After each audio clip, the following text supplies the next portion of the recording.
2 men, 2 philosophies, 2 choices, 1 decision. You decide.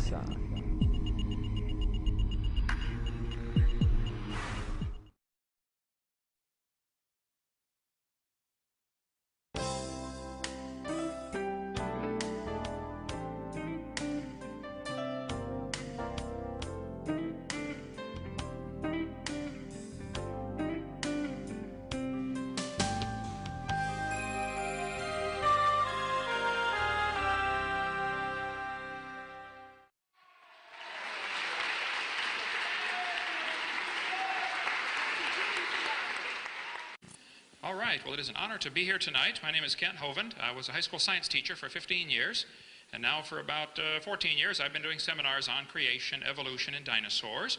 I don't like sneaking up on anybody, so I'll tell you right now what I believe. I believe the Bible is literally true and scientifically accurate. I believe the evolution theory, as it's being presented in our universities, is one of the dumbest ideas in the history of humanity, and that's what we're going to talk about tonight.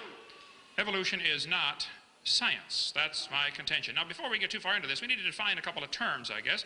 I have nothing against science. I taught science for years. I like the subject of science. But there is some poison mixed in with our science books. And that's all I'm concerned about. There are some lies that are used over and over and over and over to promote this evolution theory. Science is things that we can observe and study and test and demonstrate. Nobody's ever observed any evolution. Nobody's ever seen a dog produce a non-dog. Now, if you want to believe it happened, that's perfectly fine, but that now becomes part of your religion. That is not part of science. Science is things we know by observation, testing, and demonstration. Now, Florida has a law that requires textbooks to be accurate.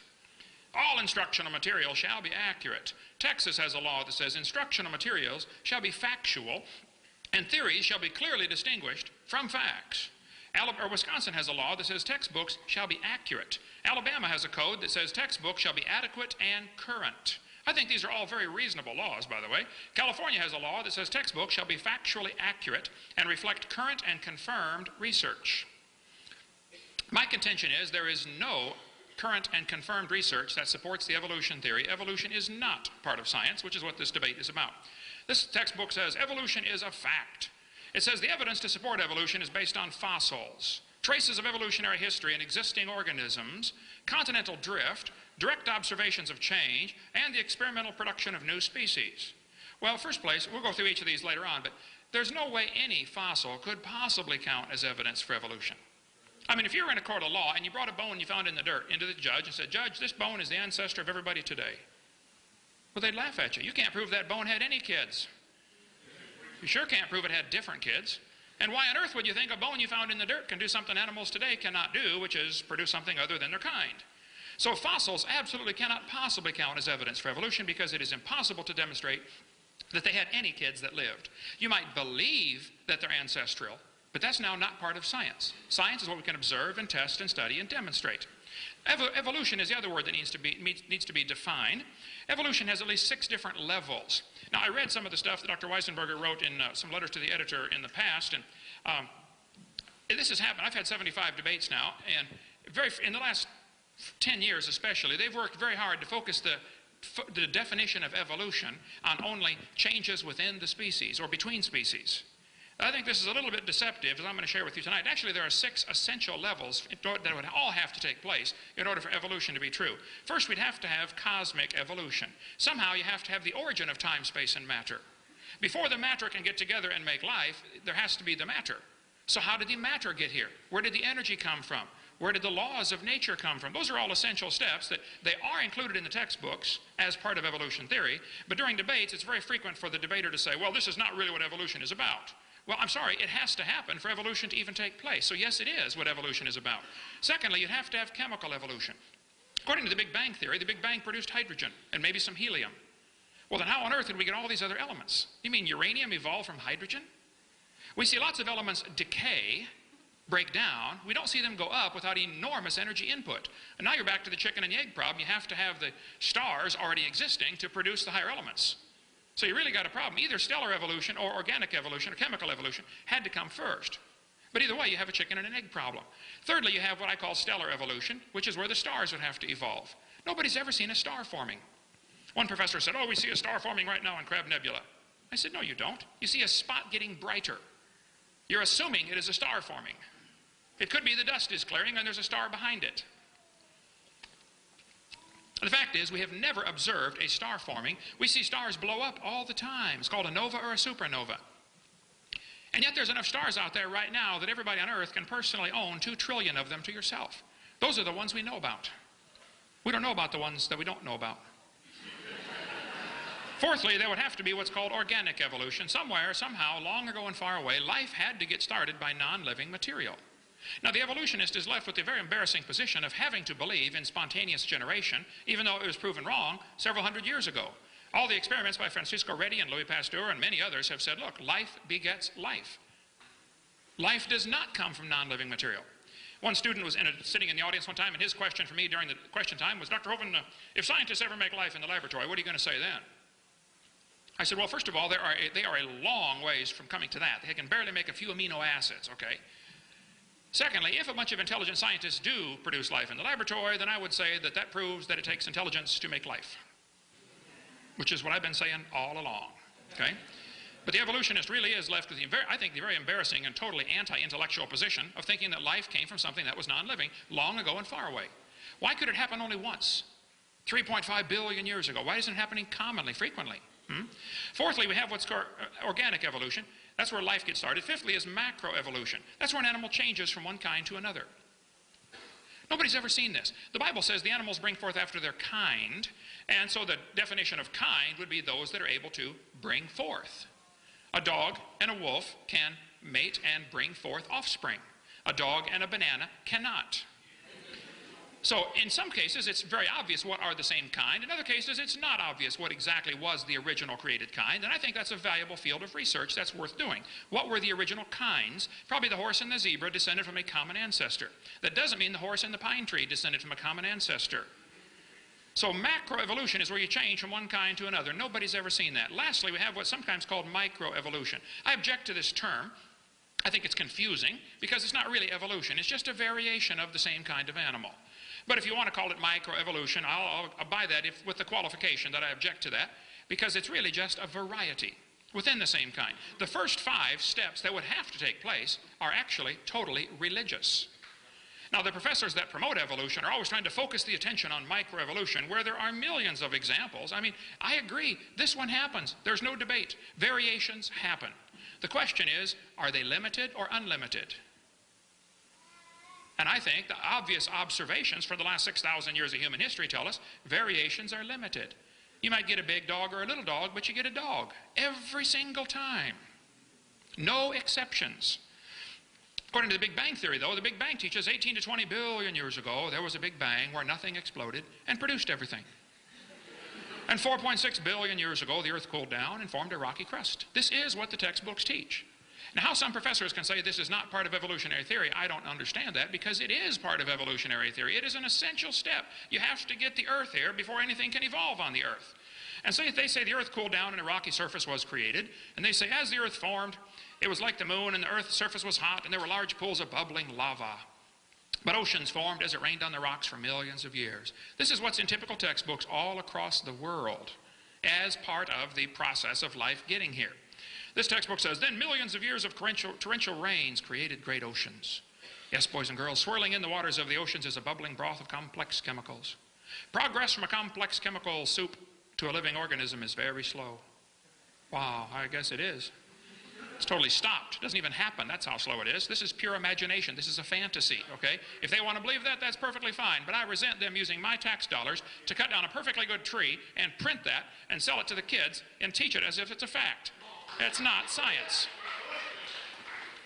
This textbook author says the first self-replicating systems must have emerged in this organic soup. So the evolution theory teaches basically 20 billion years ago, Big Bang, 4.6 billion years ago, Earth formed, then it rained on the rocks for millions of years, turned them into soup, and the soup came alive 3 billion years ago. And this early life form found somebody to marry. Now there's a good trick. And something to eat, of course, and slowly evolved into everything we see today. That is pure fantasy. There's Grandpa, the soup right there, okay? Now, there's no question there's a lot of dogs, okay? No question. But the evolution theory believes all the dogs came from a rock. I would agree that all the dogs came from 2 dogs on Noah's Ark, but I would not agree that all the dogs came from a rock. So basically the 6 stages would have to go like this. There'd have to be cosmic, chemical, and stellar evolution during the first few billion years of this imaginary history of the world. Then we'd have to have organic evolution somewhere, somehow life has to get started. Then we have to have what's called macroevolution, where this life form changes to different kinds of life forms. Nobody has ever seen any of those, okay? Lastly, we have what's sometimes called microevolution. This one happens. That's all we observe. That's the end of science. Everything preceding this is pure religion, which you are welcome to believe. I don't care what you believe. You can believe whatever you want. But don't call it science, and don't make all the taxpayers pay to teach it to the kids like it's part of science, because it's not. But just the jump from micro to macro takes an enormous leap of faith and logic. We never see a dog produce a non-dog. This is pure fantasy based on imagination. I want you to look, though, how the textbooks will change the definition of the word evolution. This textbook says evolution is change over time. Oh, well, who can argue with that? I agree, things change. Then it narrows it down. In other words, living things have changed over time. Oh, now you've narrowed it down to living things. Well, it looks to me like you're skipping the first 4 steps that would have to happen. I mean, what happened to cosmic, chemical, stellar, and organic? I mean, you're just going to ignore them as if it just take it as a given? I don't think so. That's a really major flaw in the evolution logic. Third, then they narrow it down again. Evolution can be defined as a change in species over time. Oh, well, I don't know anybody that would argue with that. Species change over time. The question is, are they limited? And the question is, do these changes lead to any macro changes? And the answer from all observable science is, no, they do not. If you want to believe they do, or they could have, or they might have, or given enough time, well, you're welcome to believe whatever you want. But now you've just gone into a fantasy world of religion. You've left science. And the topic of the debate tonight is evolution science. The first 5 meanings of the word are not science.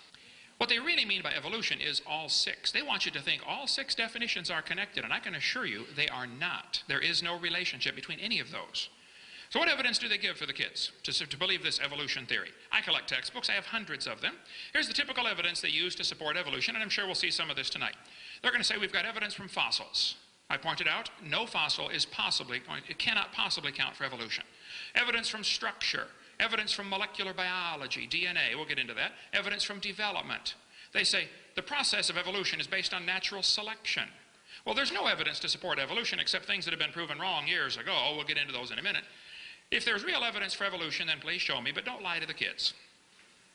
I just think lies ought to be taken out of the textbooks, and then if you have anything left to support your theory, great, show it to me. But I'm telling you, what's being shown to the kids in this university to support the evolution theory is a bunch of things that have been proven wrong years ago. Get them out of the books and give me some real scientific evidence. Evolution is based on 2 faulty assumptions. They say mutations make something new and possibly better, sometimes worse, but they hopefully is better. Nobody's ever seen this happen. Then secondly, natural selection is supposed to make it survive and take over the population.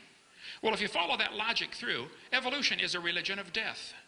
In order for evolution to work, one animal has to evolve a little better than the rest. Then what must happen to the rest of them in order for this good change to work? They all got to die. You follow that logic just a few more steps and you're Adolf Hitler. Let's just speed up the process and kill off those that we think are inferior. And we'll save the superior ones, you know, the blonde-haired, blue-eyed Norwegians and Germans. Yeah, sure, you betcha. Okay? This textbook says mutations are the original source of variation. There's no question mutations happen, but they do not produce evolution. Mutations produce changes that are almost always fatal or certainly harmful. Nobody's ever demonstrated a positively beneficial mutation. There's a 5-legged bull, that's a mutant, but no new information is added. There's a short-legged sheep, that's a mutant, but again, no new information is added. It's a loss of information. There's a 2-headed turtle, that's a mutant. It's not ninja, but it's mutant, okay? And he's going to freeze first winter because nobody makes a double-neck turtleneck sweater. See? Mutations are scrambling existing information. Like scrambling up the letters of the word Christmas, you can get all sorts of different words. But you will never get Xerox, zebra, or queen out of the word Christmas because the letters are not available. A mutation should really produce some new information. This textbook shows the kids a fruit fly. Look what it says here. Boys and girls, normal fruit flies have 2 wings. This mutant has 4. By the way, he can't fly. This rare mutation, like most mutations, is harmful. Then it says beneficial mutations are the raw material for natural selection. Oh, now hold on just a minute. Why didn't they give an example of a beneficial mutation? Why would they show the kids a bad one and then tell them good ones is how it works? Show me a good one. Nobody's ever seen a good one. One guy told me, oh, I know a good one. He said people in Africa that get sickle cell anemia cannot get malaria. Well, that's just brilliant. That's like saying if you cut off your legs, you can't get athlete's foot. Both sickle cell and malaria are detrimental. That's not an advancement. Think about it. They're going to say evolution and natural selection go together. No, it does not. Natural selection selects. It doesn't create, it selects. You can only select if there's something to select from. We had at our place a few weeks ago the world's smallest horse. Suppose I said, I'm going to get all the horses in the world, and I'm going to try to get horses that are the size of a flea. So anything over the size of a flea, I'm going to kill them all, and let only those under the size of a flea survive. How long would it take me to get a population of horses the size of a flea? It'll never happen because I have nothing to select from. Natural selection selects, it does not create. And how they get this idea that natural selection will create something, I don't know. It just simply selects. All biologists know it does not create properties. But Darwin said evolution by natural selection was going to be the way it happened. And this textbook says evolution by natural selection had occurred in just 1 year with the finches. Oh, come on. Darwin observed 14 varieties of finches on the Galapagos Islands. All he saw was that finches produce finches. Now, if you want to believe they came from a rock, well, you just go ahead and believe that, but that's not science. This textbook says natural selection can lead to evolution. I disagree. That is simply pure propaganda. Natural selection selects. It does not lead to any changes within the kind, or other than within the kind. It only causes varieties to be produced. If you worked in a factory that produced cars, and your job was quality control, check the cars before they sell them. You know, kick the tires, slam the doors, walk around, drive it, see if it works, okay? If you weeded out every single mistake, how long would it take to change the car to an airplane? You say, it never will. That's my point. Quality control can make it a good car and keep it a good car, but it can't change it to something else. And natural selection can keep it a good species, but it can't change it to something else. That's the whole point. You may get a big dog or a little dog, but you're going to get a dog, folks. There are some pretty bizarre varieties among the dog family, but they're all dog. And believe it or not, the Chihuahua and the Great Dane are still interfertile. Except for a few mechanical problems, but it can be done, okay? Probably the dog, the wolf, and the coyote had a common ancestor. I wouldn't argue about that. But every kid knows they're the same animal. Anybody in the room here 5 or 6 or 7 years old? No, little ones. Well, I normally do this with a 5-year-old, and I'll ask them, okay, boys and girls, here we have a dog, a wolf, a coyote, and a banana. Which one is not like the others? Every single time they get it, okay, it's the banana. A child can tell you it's always the same kind. National Geographic ran an article about wolf to woof, how dogs evolve from wolves. I agree, but it's not evolution. It's a variety of the same kind, and they're still interfertile. And that's what the Bible says the kind definition was, those that can bring forth. So nothing new was created. The Bible says they bring forth after his kind, and if you got an exception to that, I'd like to see it. Variations happen, but they are limited. Farmers have been trying for years to get bigger pigs, but they're never going to get a pig as big as Texas. There are limits. Roaches down where I live in Florida become resistant to pesticides after a while. Like bacteria become resistant to drugs. I agree. But the roaches will never become resistant to a sledgehammer. Okay? There is a limit. And the bacteria have limits to how far they can vary within their already existing gene code. They always produce the same kind of plant or animal. That's not really evolution because the information was already present in the gene code. No new information is added. Real evolution would be new information. How long would the Chihuahuas last in the real world, huh? All these varieties that we get, if it wasn't for somebody protecting them, they wouldn't survive. Turn all the Chihuahuas loose back into the woods. They'd run up to the wolf. Yip, yip, yip, yip, yip, crunch. End of gene pool, right? Genetic information is always lost, not added. Real evolution means an increase in genetic complexity. I defy anybody to show me where that's happened and produced any changes in the population. I grew up in Illinois, corn country. We got so many kinds of corn, they number them. But you can crossbreed your corn from now till the cows come home, and you'll always get corn. You will never get a hamster or a tomato or a whale to grow on your corn stalk, okay? It ain't going to happen. Variety of dogs happen, I agree. This Irish textbook calls it divergent evolution. They say the poodle, the terrier, and the collie had a common ancestor. Oh, come on, it's still a dog. Giving it a fancy name doesn't change the facts. It's not divergent evolution, it's a variety of dog. That's deceptive. See, they're going to give this as evidence for evolution, and then the kid psychologically is going to think the whole theory's been proven, when nothing could be further from the truth. This Mexican textbook says the zebra and the horse had a common ancestor. I agree. And it looked like a horse. Four-wheel drive, genuine leather upholstery, all the standard equipment. Okay, it was a horse. They got big horses and little horses today, all kinds of them. And it's interesting, horses, they're limited. There's some folks in California that have contests. They crossbreed horses, zebras, donkeys. They get zorses, zonkies, zeonies, z-donks, and chibras. Here's their website. They're all interbreeding. Okay, guess what that proves? They probably came from the original kind. A horse. There's a bunch of zebroids running around. In the Kentucky Derby in the last 100 years, they've gone from an average winning speed of 127 seconds down to 123 seconds. Now, back in the early days, they got some low times turned in back then, too. But let me ask you a question. How much money would you guess has been spent on the Kentucky Derby trying to breed faster horses? Millions and millions and millions of dollars, right? Now, I don't know if they've reached the absolute limit or not. I don't know. But I suspect they're getting kind of close. And the point is, they're still horses, and there seems to be a stone wall here. You can't go faster. If you really want to win the Kentucky Derby, why don't you breed wings on your horse and fly around the track in 12 seconds? All I'm trying to point out is, variations certainly happen, but they're limited. And the evolutionist does not want to confess or admit there are limits. He wants to imagine that it can go on forever indefinitely. Well, you just go ahead and imagine all you want, but keep your religion out of the school system. There's a variety of cows, no question. They probably had a common ancestor. It was a cow. There's a bunch of chickens. What kind of chicken you want? You want to get cherry eggers, brown leghorns, golden comets? This magazine that sells chicken says, boys and girls, jungle fowl are the original bird from which all varieties and strains of domesticated chickens are derived. You know, all the chickens had a common ancestor. Guess what it was? Chicken. Yeah, that's the point. Textbooks will tell the kids that the peppered moth is evidence for evolution. They counted the moths on the trees. They said it was 95% light moths and 5% black. Then, so the story goes, they burned coal in the factories and the trees turned black. And they counted the moths again, renewed their government grant, and found out it's now 5% light and 95% black. The truth of the matter is the whole story is a phony. It didn't happen, okay? The guy glued dead moths on the trees to take that picture for your textbook, okay?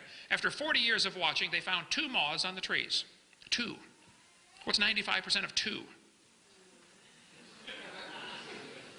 But they still keep teaching this in the books, even though it's been proven wrong years ago. Tulsa Zoo, a couple of months ago I was there, still has this up as a display. Come on, take that down and tear that page out of your book. That's not evidence for evolution. You want more on the peppered moth, get the website iconsofevolution.com. There's a bunch on there about this topic. Textbooks will tell you kids, you've got a vestigial organ called the appendix. You don't need it anymore. Well, that's simply a lie. You do need your appendix, okay? It is not vestigial. There are no vestigial organs. Your appendix is part of your immune system. Now, if you take out your appendix, it's true you can still live, okay? But you will have a higher susceptibility for quite a few diseases. Did you know you can live without both your legs and both your eyes and both your arms? That doesn't prove you don't need them. The fact that you can live without something does not prove it is vestigial, and that certainly is not evidence for evolution. Think about it. This textbook says the snake has vestigial reduced hind legs. Oh, they're lying to you. Those little claws right there are used in mating so they can maneuver each other into position. They don't have any arms, This textbook says many organisms retain traces of their evolutionary history. For example, the whale retains pelvic and leg bones as useless vestiges. Whales have a vestigial pelvis and leg bone that serve no purpose. They have hind limb bones that have no function. This is in textbooks all across the world. Just imagine whales walking around. It's true. What are they talking about? They're talking about those bones right there. Just imagine the whale walking around. I can't imagine. It says the whale's pelvis has no apparent function. The whale's pelvis is evidence of its evolution from four-legged land-dwelling mammals. This is simply a lie, okay? Those bones are necessary, there are muscles attached to those specialized bones to allow the whales to reproduce. It has nothing to do with walking on land. It has to do with getting more baby whales. So the guys that are writing this in their textbooks are either extremely ignorant about whale anatomy, and they should not be writing a book about it, and certainly shouldn't be teaching about it. Or they're lying to you, trying to give you evidence for their theory. That's not evidence for the theory. Those are not vestigial pelvises. Any more than your kneecap, since it's not attached to other bones, is vestigial. Okay, or the hyoid bone, it's not attached either, but it's not vestigial. These bones are anchor points that muscles attach to for reproduction. This textbook says humans have a tailbone that is no apparent use.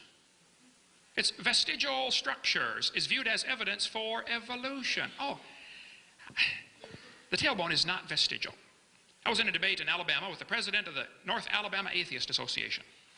He got up in front of God and everybody and said, folks, we got proof for evolution. Humans have a tailbone they no longer need. I said, Mr. Patterson, I taught biology and anatomy. I happen to know there are 9 little muscles that attach to the tailbone, without which you cannot perform some valuable functions.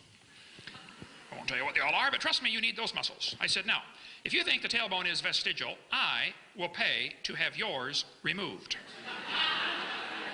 Bend over. That's not a vestigial tailbone, okay? And by the way, kids, if any biology professor or any anatomy professor ever tells you the tailbone is vestigial, my offer is still good. I will pay to have theirs removed. Tell them, put up or shut up. It is not vestigial, okay? This textbook says the coccyx at the end of the human vertebral column is no apparent function and is thought to be the remainder of bones that once occupied the long tail of a tree-living ancestor. They told me when I was a kid, man used to have a tail, but he lost it because we didn't need it. I thought, didn't need it. Have you ever thought how handy a tail would be? Have you ever come to the door with 2 sacks of groceries?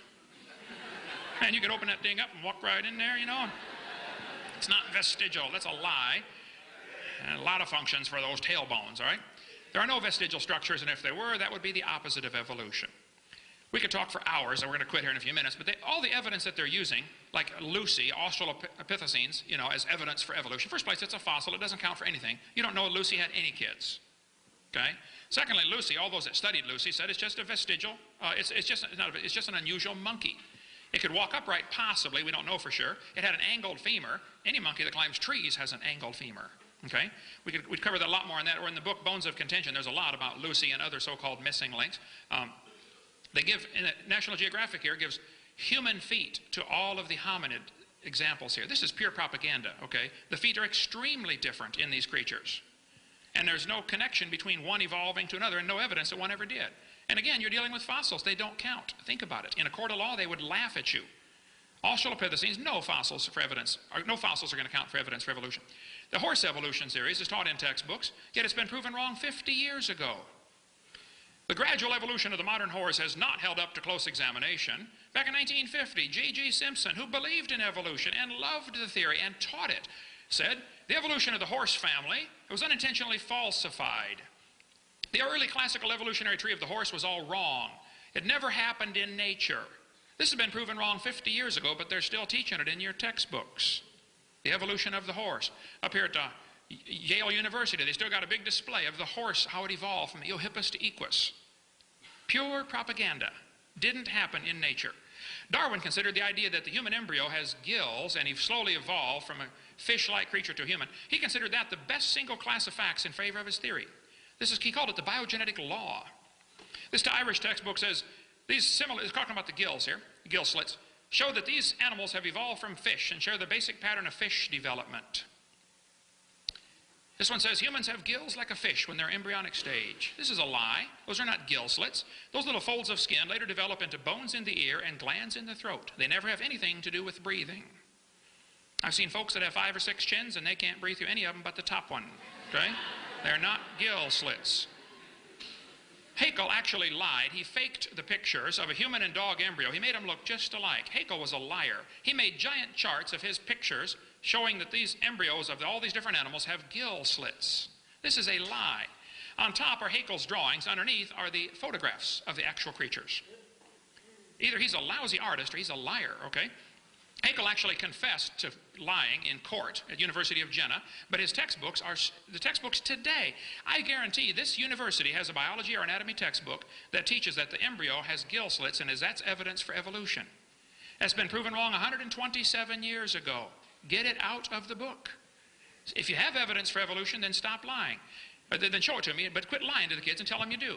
I want you to listen carefully tonight. If any evidence for evolution is presented, as if it is scientific, I suspect you're going to hear things like vestigial structures.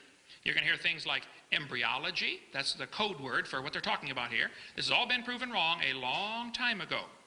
So don't buy that stuff. It's been in the textbooks for far too long. Kenneth Miller's still teaching it after 125 years of knowing it's been proven wrong. I've got all kinds of stuff. We've got to quit here. Okay, I just don't want to see kids lied to.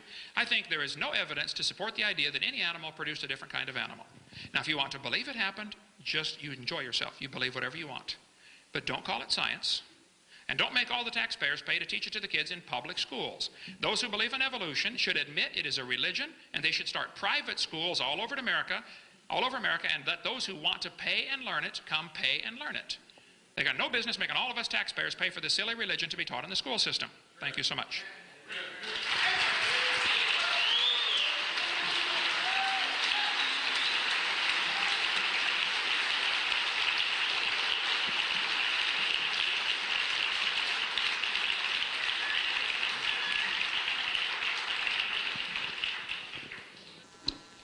Let me get started by saying that, in fact, I'm not going to come here today and give you a class on evolution. You are more than welcome to come and take my class on evolution. Or if you want to see responses to what he said, Scientific American had a, I don't know if you can read that. Can you read the sheet? See the overhead all right in the back? Okay. Scientific American had a point-by-point response to the stuff that the creationists say. I wrote a letter to Scientific American after this. They didn't publish it. I think I know why. But and I said, excuse me, you just walked right into their trap, you fools. Right? What do they want, the creationists? They want to put their ideas, their theories, in evolution on a kind of equal basis, right? It's like right here. It's me versus him, right? And that's what they did in Scientific American. Love it. They say, oh, because now what they're going to do on their website, they'll say, oh no, Scientific American's all wrong. I point out something to you, and it's important to me, if not to you. There are thousands upon thousands, tens upon tens of thousands of hard-working, intelligent, well-educated scientists. These are the people who are out there digging the fossils that he doesn't think matter, but they're sure as hell working their butts off, digging them and studying them, right? There's thousands of others analyzing the DNA of organisms, trying to sort them out, collecting animals, right? They're standing behind me. You can't see them. They're all busy working, doing their science, okay? So this is, of course, in a sense, a totally unfair argument. He'll say X, I'll say Y, you'll say, well, I believe X, because I came in here to believe in X. So read that if you want the response. I have actually a different focus. I'm not going to sit here and defend evolution. It doesn't need defending. Okay?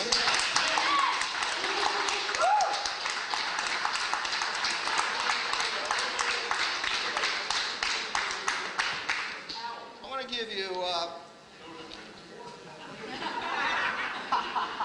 want to give you the revelation of Richard.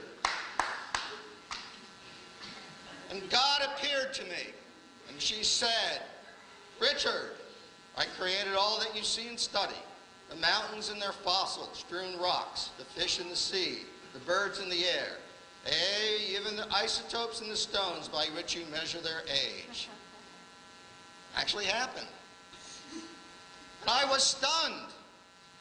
God was a woman. And yet, what else would she be?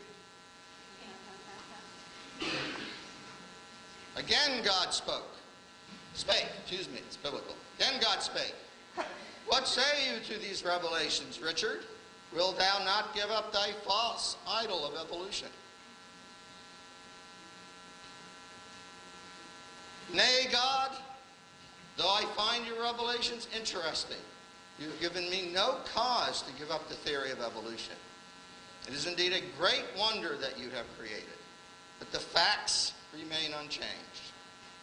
Evolution alone allows us humble scientists to understand your creations and to predict what we will find when we explore it further.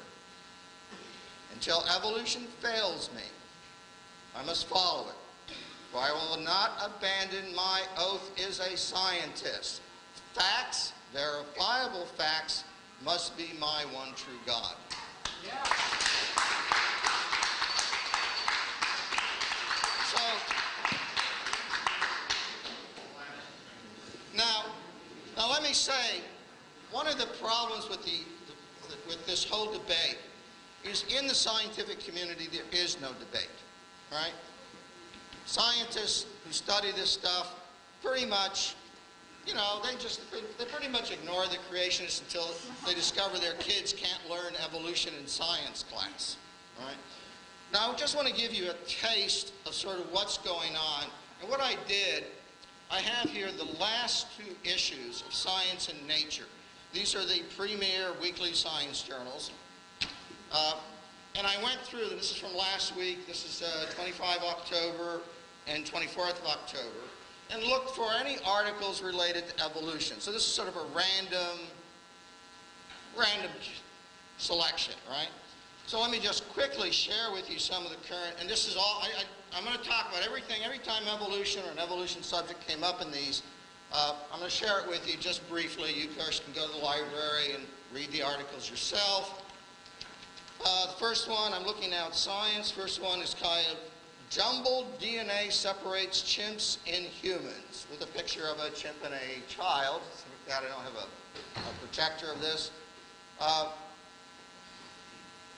The results are quite exciting, says Michael Connolly, a human geneticist at Indiana University. With this research, we can really find out so much more about evolution.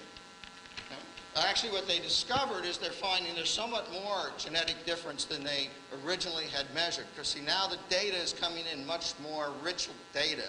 We're getting the sequence of the genes, of the DNA. So the data is much richer, and they're looking forward to that. The next article, called Cuts at Dino Monument Anger Researchers. The researchers are mad at Dinosaur National Monument in Colorado, I guess where it is, because they're cutting back the staff of people who are studying dinosaur any fossils. And actually the quote I thought was interesting was that Amy Henrici of Carnegie Mellon Museum in Pittsburgh, she studies some of the oldest frog fossils. Her specialty is frog fossils. Now, who would study frog fossils? Somebody in the evolution of amphibians, I guess, right? And she's very upset because now she's not going to have enough easy access to the material she needs to do her science. What's she going to do without her frog fossils? I don't know. Become a creationist, I suppose. No, she's a scientist. She needs facts. She needs data. She needs those fossils. Those fossils do tell a story. You know, he says, oh, you can't prove anything by fossils. Well, you got to prove something by it. The next article is titled Darwin Retains Seat in Ohio. It's a news article having to do with the battle between creationists and evolution in Ohio schools, with an attempt to, of course, get the one version or another of creationism into the schools. What was interesting, actually, there was a survey did just before the vote. Case Western University did a survey. I don't know who they surveyed. It's a very short article. It says of 500 respondents, including some from fundamentalist colleges, 93% they were not aware of any evidence that challenges the principles of evolution. I don't know who those other 7% are. Maybe they are from those fundamental schools, but 93% is still pretty good. I think from working biologists, it's 100%. People who actually study biology.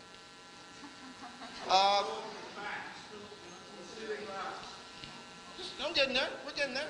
I'm giving you facts. This is, you can look them up. Discussion of the origin of life on page 747. Go to your library. some articles here, and what's important actually in that discussion, it's actually a little debate about high temperature versus low temperature models for the what he calls chemical evolution. They don't mention evolution actually in those letters because they're talking about the origin of life, not evolution. Different subject.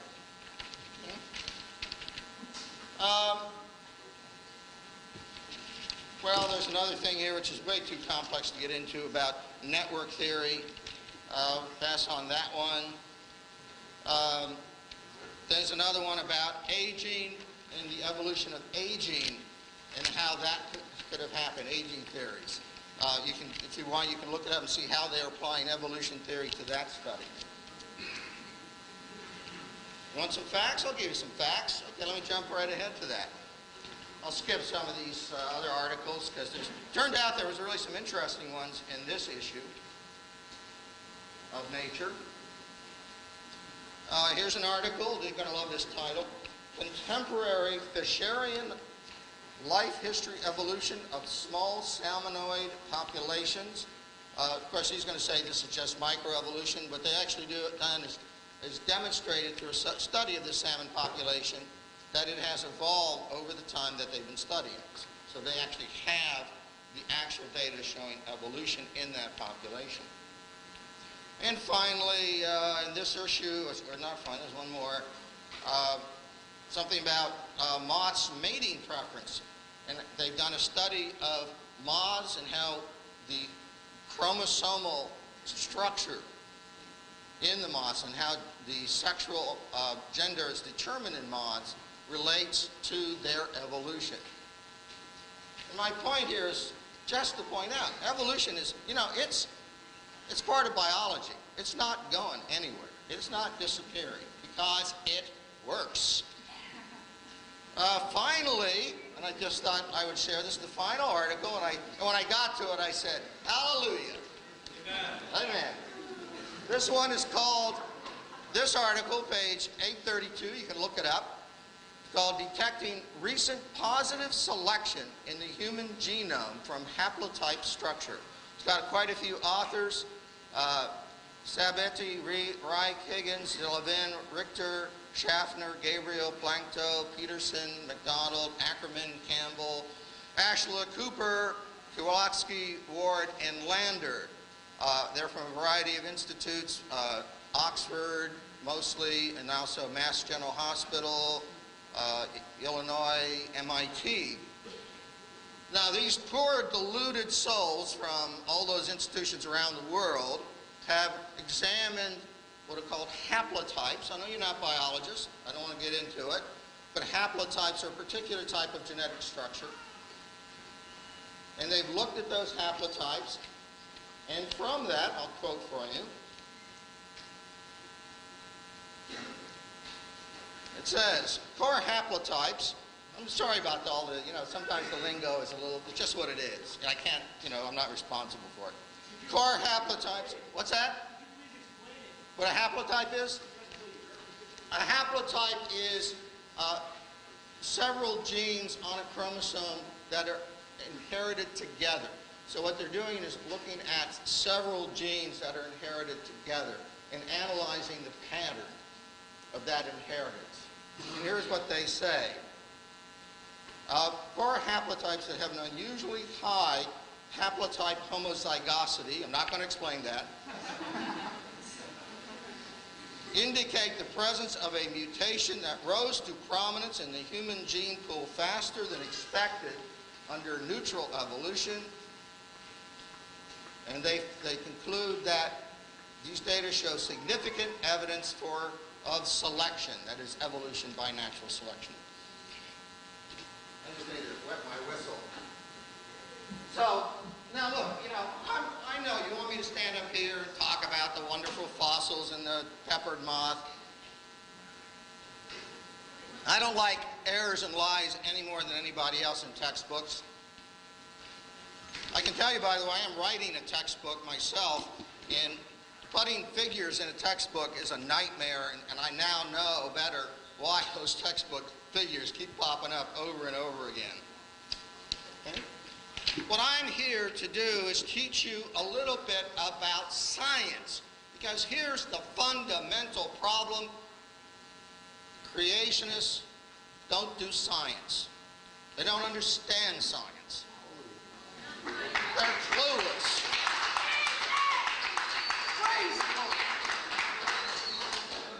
Let's look at what the problems are with the creationists, okay? I'm trying, I'll grab the mic. Can you hear me better now? Okay. Problem with creationism I want to go over briefly. Bad logic, bad facts, bad science, bad theology. So let's look at them in order. Okay? First of all, here's an example of creationist logic. Well, it's just, can we turn those lights off over the, just those one set of blackboard lights? That's perfect. Okay. Here's an example of creationist logic. No physical evidence, such as photographs, exists of George Washington. No one alive has ever seen George Washington, have they? Has anybody here ever seen George Washington? Any historians actually ever seen George Washington? No. Only man-made documents exist. And you know what? Some of those documents are forgeries. Following creationist logic, we must therefore conclude George Washington did not exist.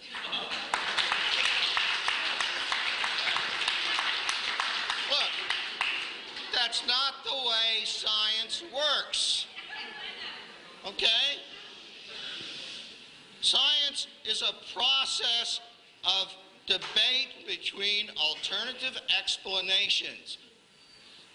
If you're going to challenge evolution, you've got to come up with a better theory, one that offers explanations.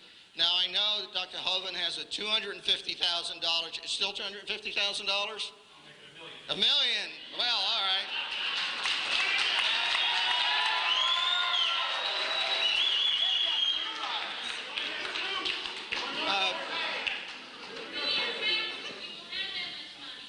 I'm sorry, I'm jumping ahead. I haven't got to my challenge yet. I mentioned also bad fact. Here's what the creationists do about the facts.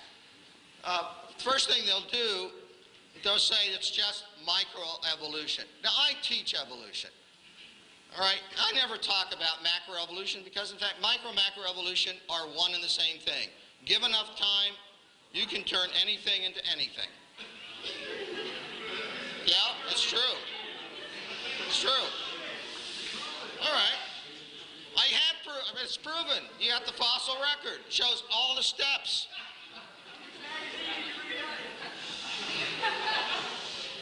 Now, if he can, the problem here is what is a type? You know, he says, okay, a chicken's a chicken. But wait a minute, a chicken's also a bird, right? Birds give rise to birds. It's not that much difference between a chicken and a turkey. Maybe they have a common ancestor, right? And so on back in time till you get to something, Archaeopteryx, right? A bird with a beak. Well, it's just a fossil. Shh. Worse than my students. All right, so typically what the creationists do, they'll deny the existence of tens of thousands of transitional fossils.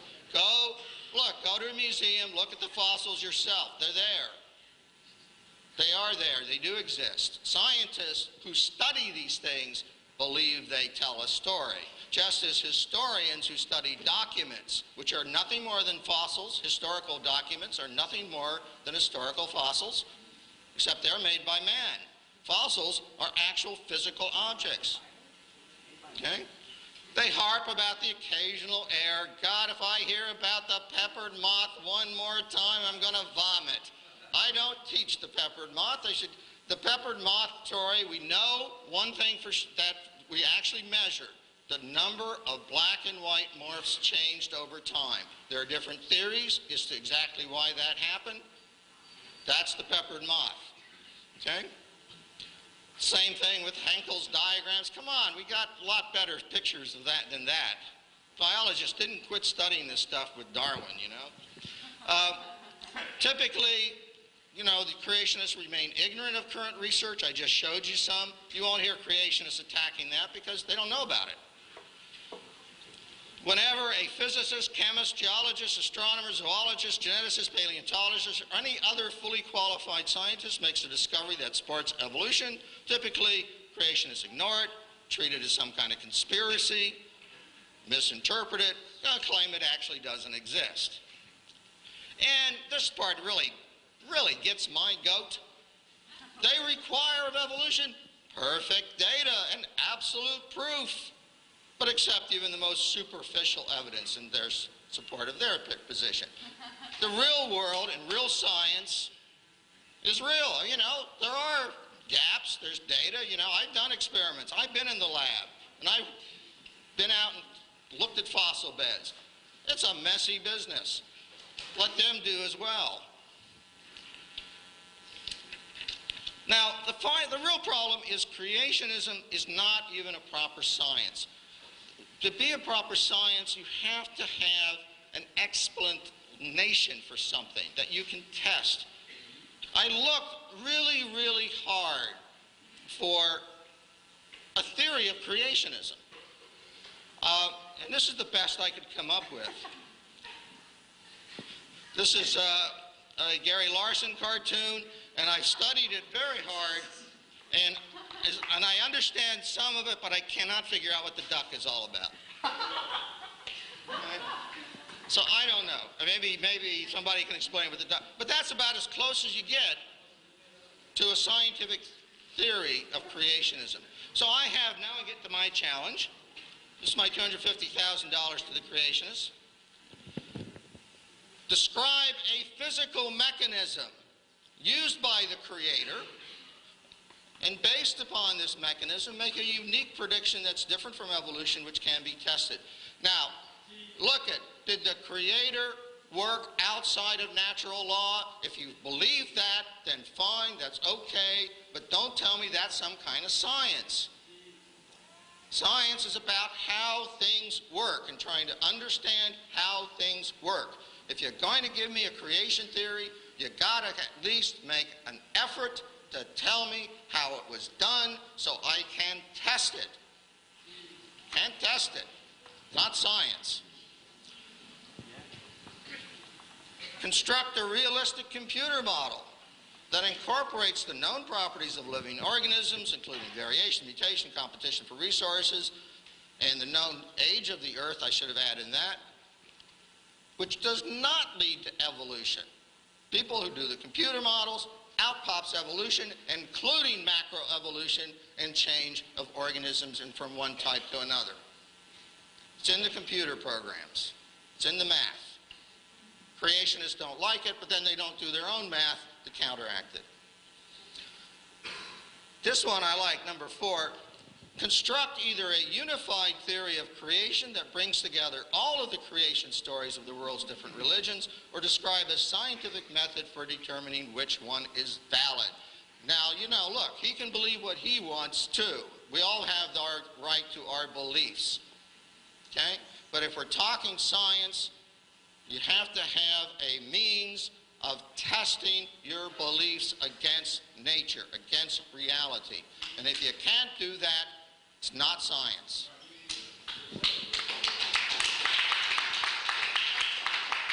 Let's talk about,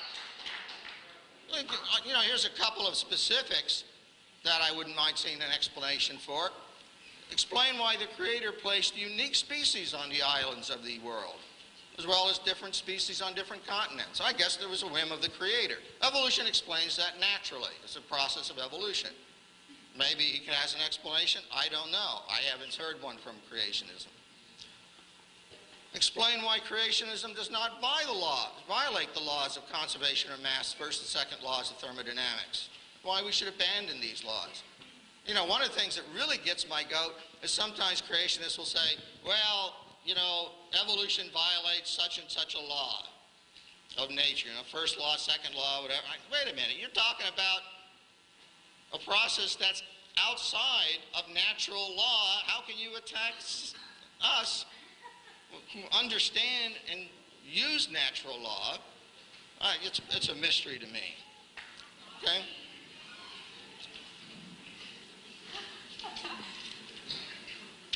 Now,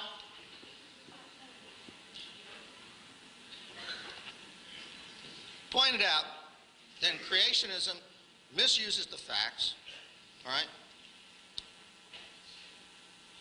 Bad science. It's also bad theology.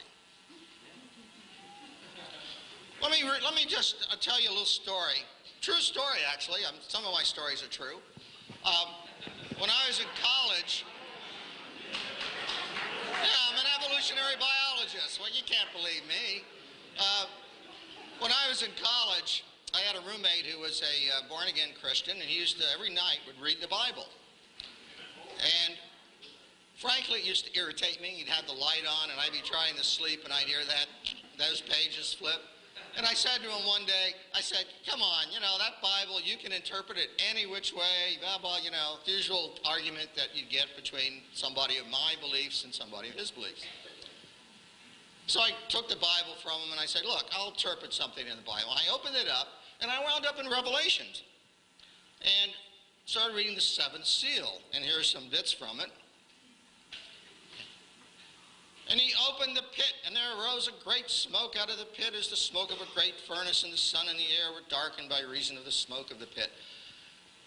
And there came out of the smoke locusts upon the earth, and into them was given power as the scorpions have power. And it was given them that they should not kill them, but that they should be tormented for 5 months. And their torment was the torment of a scorpion when he striketh a man. And on their heads were as it were crowns like gold, and their faces were as the faces of men. And they had breastplates, as it were breastplates of iron, and the sound of their wings was the sound of chariots of many horses running to battle. And I looked at that, and I said to my roommate, this was about 1960, I don't want to tell, 1960-something.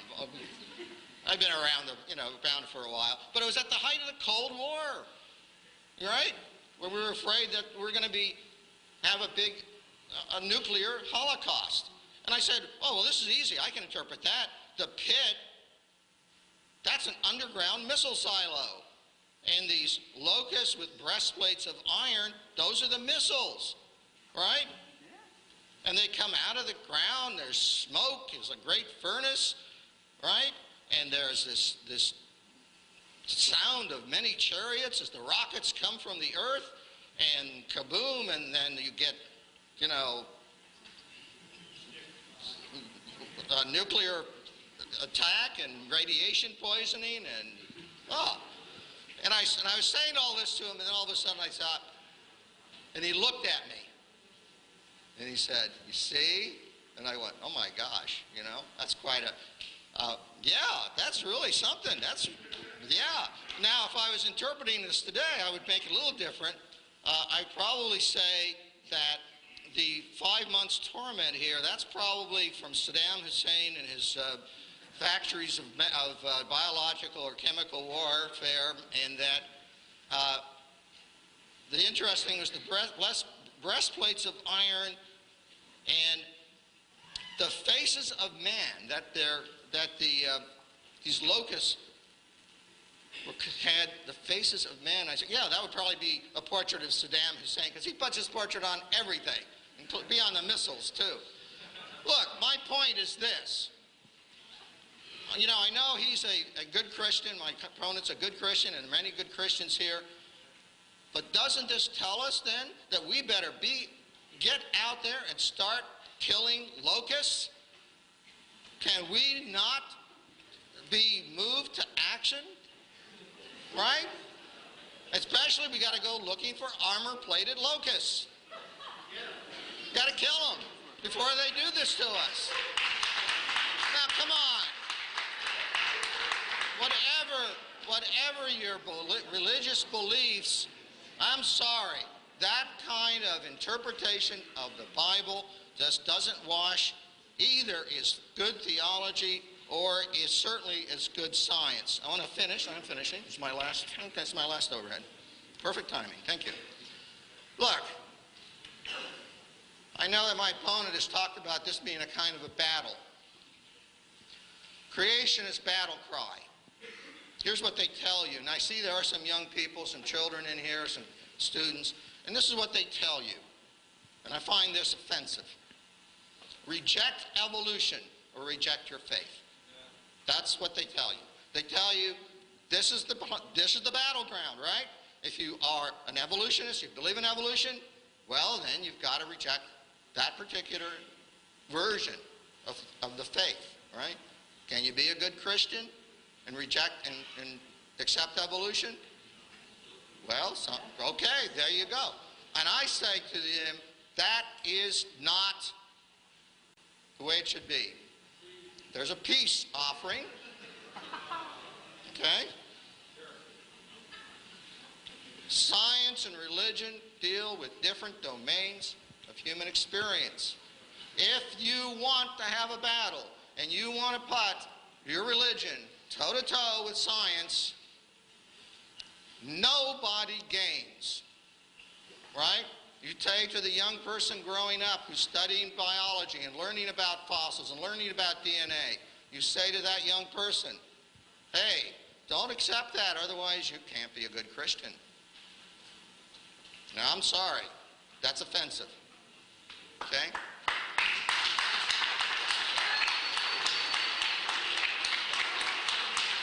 You can be a good Christian. You can accept facts, scientists, there are many good Christians, many good Jews, many good Buddhists, Muslims, whatever, in the scientific community who study evolution. And they deserve the respect that they've earned from their hard work. Okay? Thank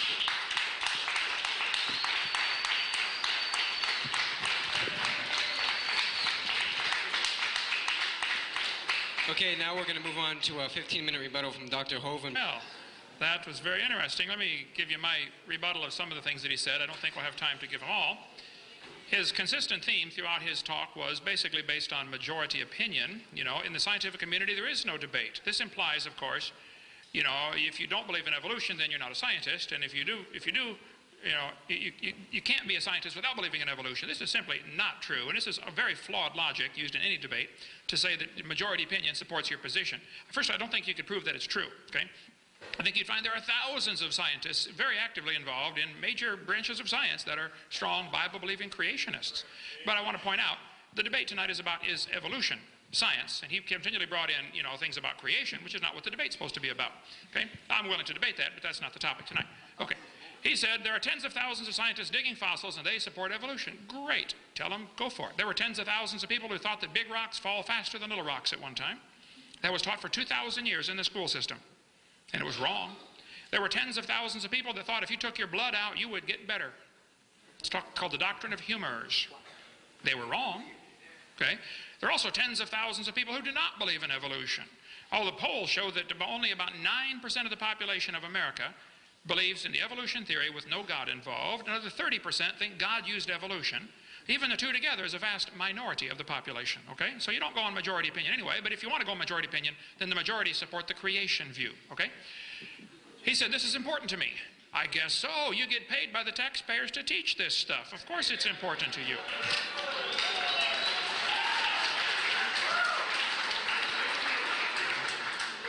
This argument for majority opinion implies those who don't believe in evolution are dumb.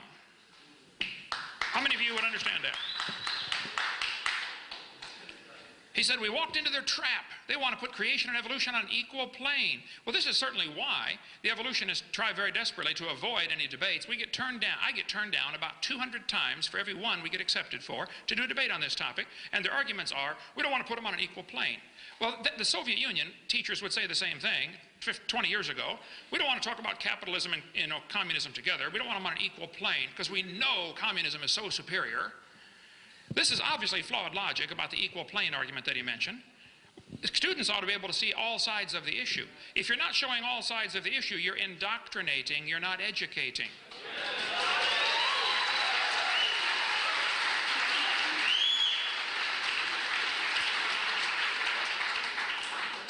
He said, facts are my true God. Well, I pointed out a bunch of things in the textbooks that are used as facts that are not true.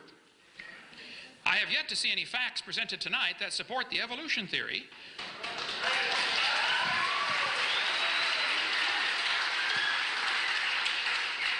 Also, I'd like you to show me any facts that have stood the test of time. I don't know if you caught what he said earlier, but he talked about creationists don't keep up on the most current research. The most current research. Well, first place, I think a lot of creationists, myself included, try to keep up on the most current research. But the fact of the matter is, the evolutionists are always relying on the most current research. They'll say, well, we just discovered in the laboratory. I say, wait a minute, right there. This theory's been around for 140 years. You're relying on things that are just discovered and haven't stood the test of time yet. Like the one in November 99, when National Geographic ran the big article about the fossil half bird, half reptile. 3 months later, it's proven fraudulent. This happens over and over and over in the evolution theory. They teach something for a few years. Oops, we're sorry, it was wrong. Okay, let's go teach something else. Oh, we're sorry, it's wrong. Okay, we'll teach something else. Forget about this current, don't forget about the current research. I'm in favor of that. But don't use that as evidence till it has stood the test of time. Show me some facts that have stood the test of time. All of the so-called cavemen get proven wrong one by one. Nebraska man was in the textbooks for a while. Piltdown man was in the textbooks for 40 years and it was proven wrong. It was a deliberate fraud. Just study the facts and you'll see there are no facts that support evolution theory that have stood the test of time. All false theories die very hard. The geocentric theory died a horrible death along with people who dared to question it, okay? Doctrine of humors died hard. Evolution is a dying religion and its adherents are running scared. Creationists don't do science because you can't test it. Well, creationists are not asking the taxpayers to pay for their view to be taught, so the burden of proof is on the evolutionist. Richard Dawkins said, it's absolutely safe to say if you meet someone who claims not to believe in evolution, that person is ignorant, stupid, or insane, or wicked. Well, Richard Dawkins has refused to debate creationists for many years. I was over in England 2 weeks ago. I'll debate him any time with half my brain tied behind my back. Okay? If we stick with the scientific facts, tell him. We've already sent letters to him. Kenneth Miller, who teaches evolution and writes books about it, I debated him on the radio one time. He's a Catholic, writes a lot of textbooks about biology and evolution. He said evolution is controversial in some circles. As if, well, only those people who are stupid don't accept this wonderful revelation that we all came from a rock 4.6 billion years ago. Karl Popper said evolution is not a fact. It doesn't even qualify as a theory or hypothesis. It's a metaphysical research program. It's not testable science. Julian Huxley, Thomas Huxley's grandson, said, I suppose the reason why we leapt at the origin of species was that the idea of God interfered with our sexual mores. Ooh, now we're getting to some truth here. If you don't want God telling you what to do, that's perfectly fine. I don't care if you obey God or not. You can live your life any way you want, but don't stand behind some flimsy religion called evolution and claim that justifies your rejection of the obvious, that dogs produce dogs and cats produce cats and life begets life. There's no evidence for this evolution theory. Michael Ruse, professor of philosophy and zoology at University of Guelph, said evolution is promoted by its practitioners as more than a mere science. Evolution is promulgated as an ideology, a secular religion, a full-fledged alternative to Christianity with meaning and morality. I am an ardent evolutionist and an ex-Christian. But I must admit in this one complaint, and Mr. Gish is but one of many to make it, the literalists are absolutely right. Evolution is a religion. This was true of evolution in the beginning, and it's true of evolution still today. Sir Arthur Keith, who wrote the foreword to Darwin's 100-year anniversary book, 1959 edition to Darwin's book, Arthur Keith, who believed in evolution, said, evolution is unproved and unprovable. We believe it because the only alternative is special creation, and that is unthinkable. Professor Bonar said, evolution is a fairy tale for grown-ups. The theory has helped nothing in the progress of science. It is useless. So don't tell me that all scientists believe in evolution. You're simply mistaken, okay? Plus, it wouldn't be good logic to use that as an argument because majority opinion means nothing. The majority of the Taliban thought they did what was right, okay? Malcolm Muggeridge said, I'm convinced that the theory of evolution, especially the extent to which it's been applied, will be one of the great jokes in the history books of the future. Posterity will marvel that so flimsy and dubious an hypothesis could be accepted with such incredible credulity that it has. How can people believe we all came from a rock 4.6 billion years ago?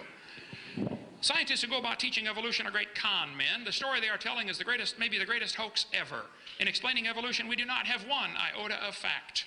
Fred Hoyle said the only way life could have come into existence is because some superintelligence having created it. So he says, well, maybe it came here from outer space. Well, you're transplanting the problem to a different place. How did it get started? That's not a solution. Pierre de Chardin, who was involved in the fraud of Piltdown Man, okay, Catholic priest who promoted all kinds of false evidence to support the evolution theory. Pierre de Chardin said, evolution is a general postulate to which all theories, all hypotheses must henceforth bow in order to be thinkable and true. Evolution is a light which illuminates all facts, which all lines of thought must follow. This is what evolution is. Talk about a mantra. That's a religious, dogmatic statement. That's not science. Nobody's ever seen any evolution other than the micro changes we see within the same kind. My opponent asked for a testable hypothesis. Okay, here's my hypothesis.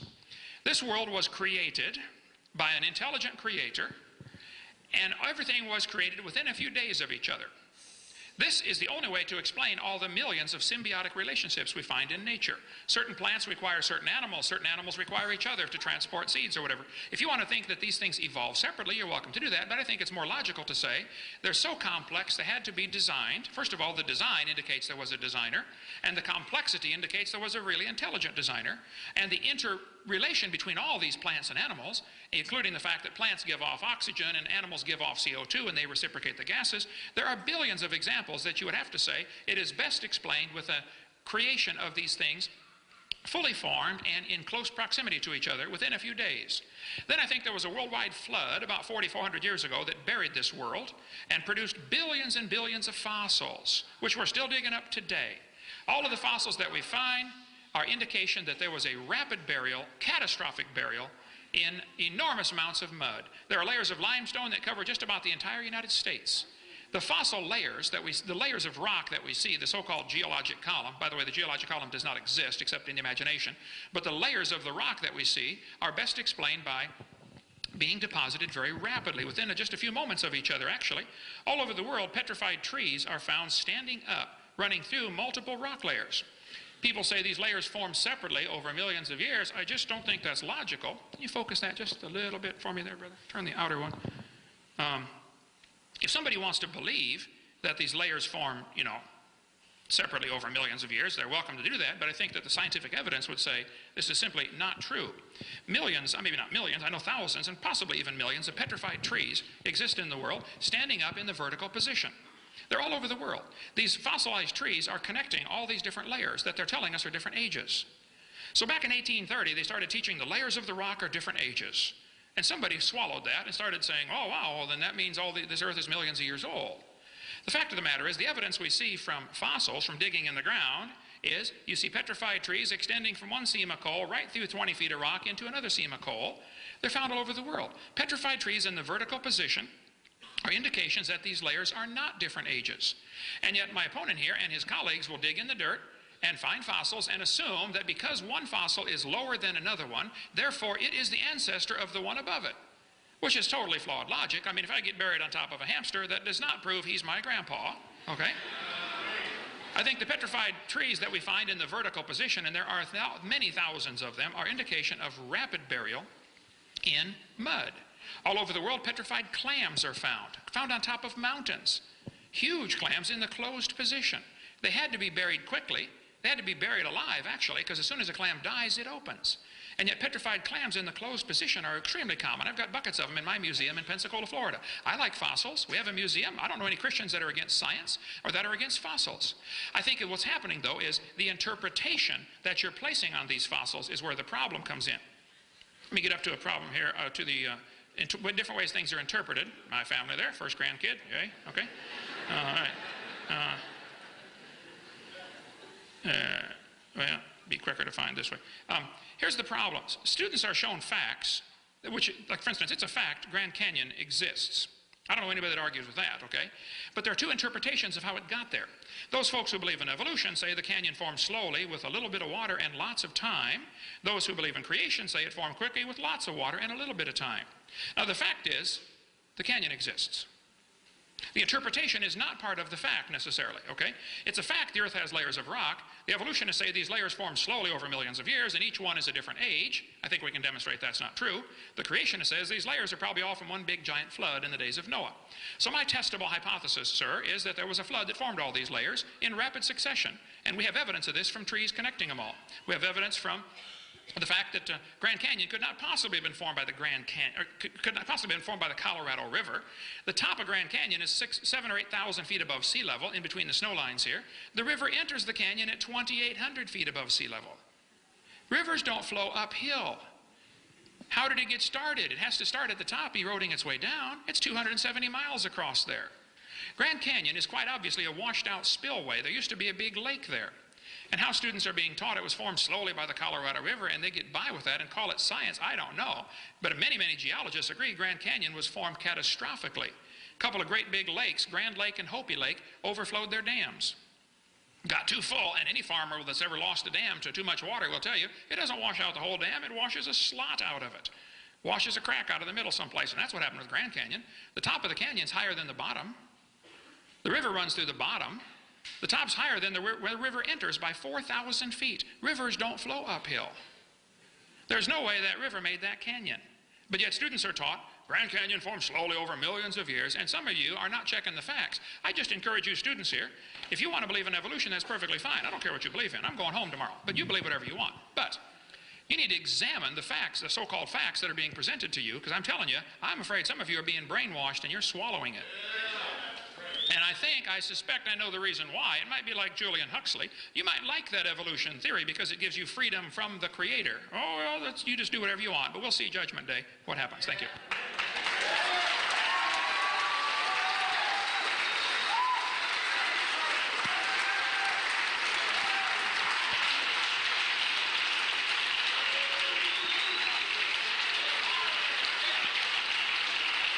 Okay, everybody.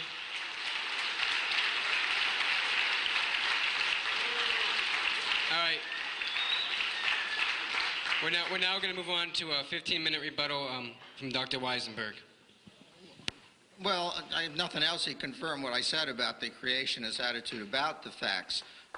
Look, what do we want? We want to have a lecture here about geology? Well, they'll bring in some geologists, right? We'll talk about, you know, the plate tectonics, and we'll talk about radioisotopes and measure radioisotopes. We'll talk about the actual fossils that are in those layers and how they in fact show a logical progression, historical progression, their history, a record of history, right?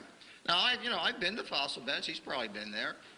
You know, it's really amazing to see, for example, you can go up the Catskills as I've been.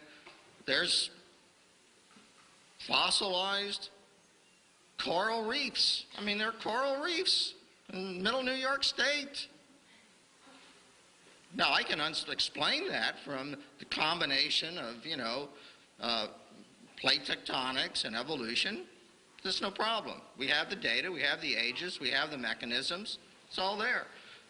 I can go a little further away and I can find beds of trilobite fossils, thousands of them, embedded in what was obviously mud at one time.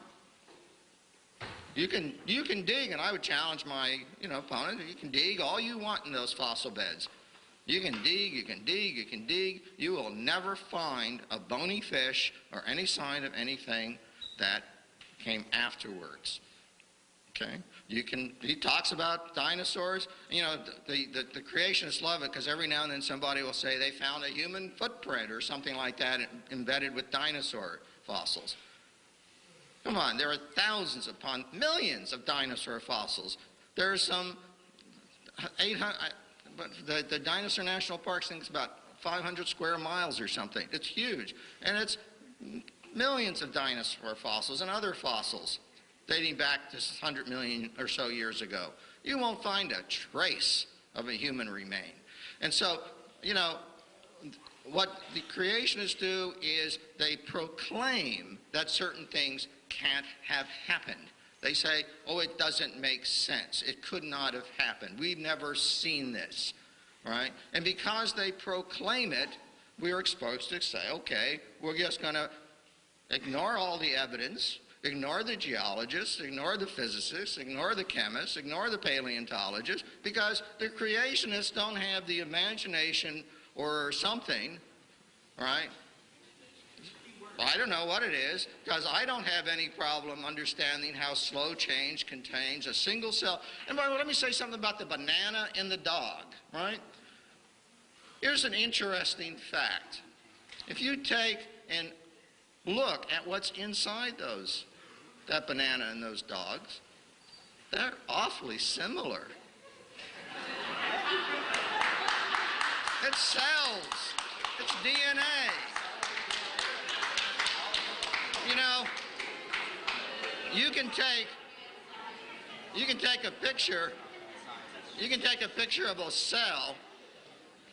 Now we can tell, I can tell an animal cell from a plant cell. But if I get an electron micrograph of an animal cell, for example, I can't tell if it comes from a worm or a person. All right? They look basically the same. All right? The same parts. It's like, you know, it's like saying if you've got a bunch of a Lego set, all you can build is what's on the package, right? The little label on the package that shows you can build a truck out of your Legos. No, you can build all kinds of things out of those Legos. Okay? And the people who study this, who do the math, who do the computer programs, and in my imagination, I have no problem seeing how you can do that in slow steps. And it's been shown that you can, in fact, do that. And the historical evidence says that's what happened. Now look, you know, this is the book I use in my class. It's a skinny little book because I didn't want my students to have to pay too much money. You know, it happens to be full of tons of data. I will point out there's actually the peppered moth story is not in here. Henkel's diagrams are not in here, but there's a ton of data. There's a ton of experiments and diagrams, and I mean, you know, 150 years of study of evolution, and it's still progressing. We still do it because you know why? We're scientists. He complains that, you know, things change, we're making new discoveries. Hello, we're scientists. That's what we do. We study nature, right? And so far, except for creationists making proclamations that we're all wrong because they don't understand it or they have some different explanation, the evolutionary biology is the best we got, and until they can come up with something better, that's what we got to teach our kids. You teach the best science.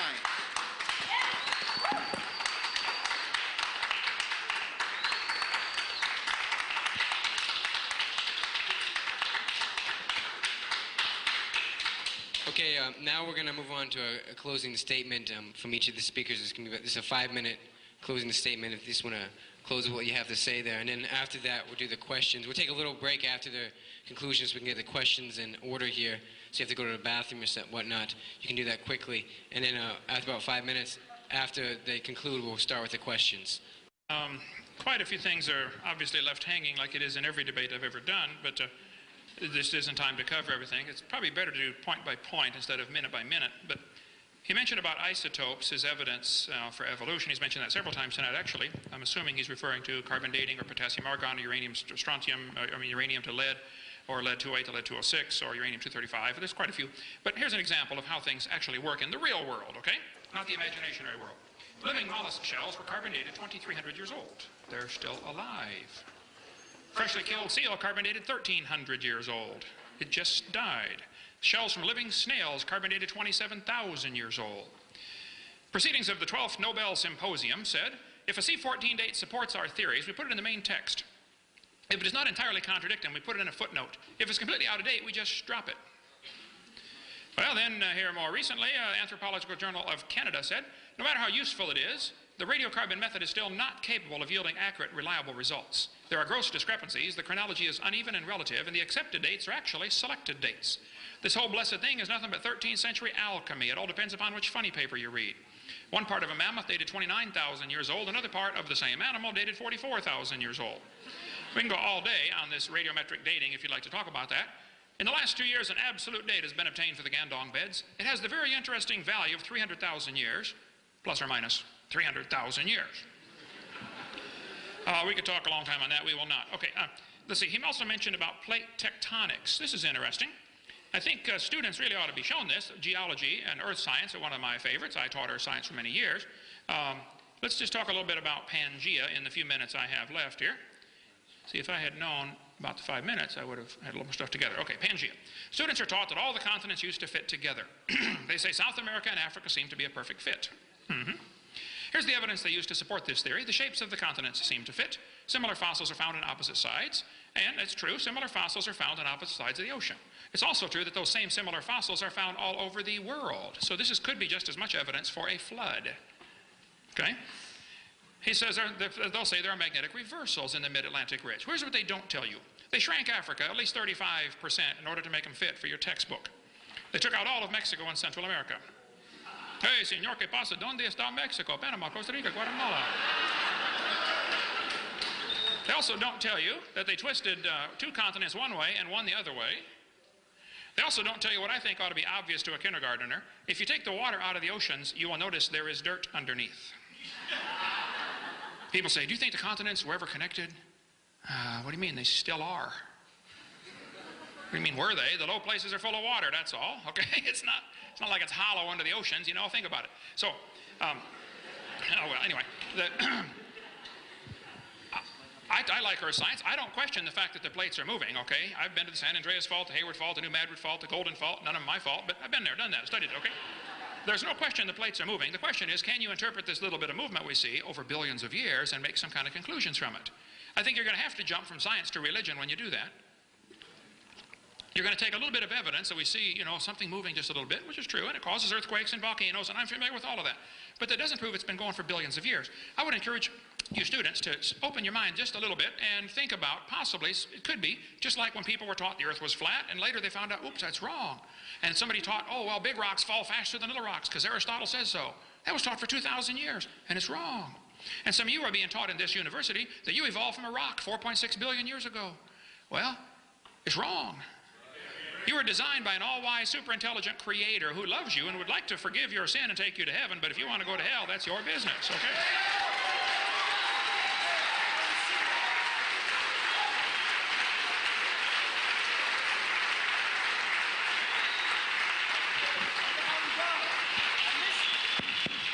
All right.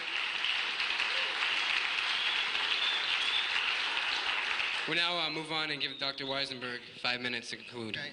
Well, here we are. When I was communicating about this with a colleague, and I said I was going to be engaged in this debate, I referred to myself as the sacrificial lamb, and I suspect that I am, because obviously most of you are here. Yes, well, and I accept my role. You know, people, of course, are entitled to believe anything they want, and I accept that. I don't have any problem with that. And the scientists of the world who study these things are going to continue to do evolution. They're going to continue to do geology. They're going to continue to do physics. They're going to continue in the battles that rage constantly in science over the interpretation. You know, plate tectonics was not something that just popped up. You know, it was something that was proposed, ignored, and then all of a sudden, gee, pieces fell together. The pieces came together. And that's what scientists look at. They look at all the pieces. What the creationists do, you know, they love to say, oh, it was the big flood, and then they'll pick out some selective data. Not, you know, you mentioned the reversals of the Earth's magnetic field, which was the actual evidence by which we established plate tectonics.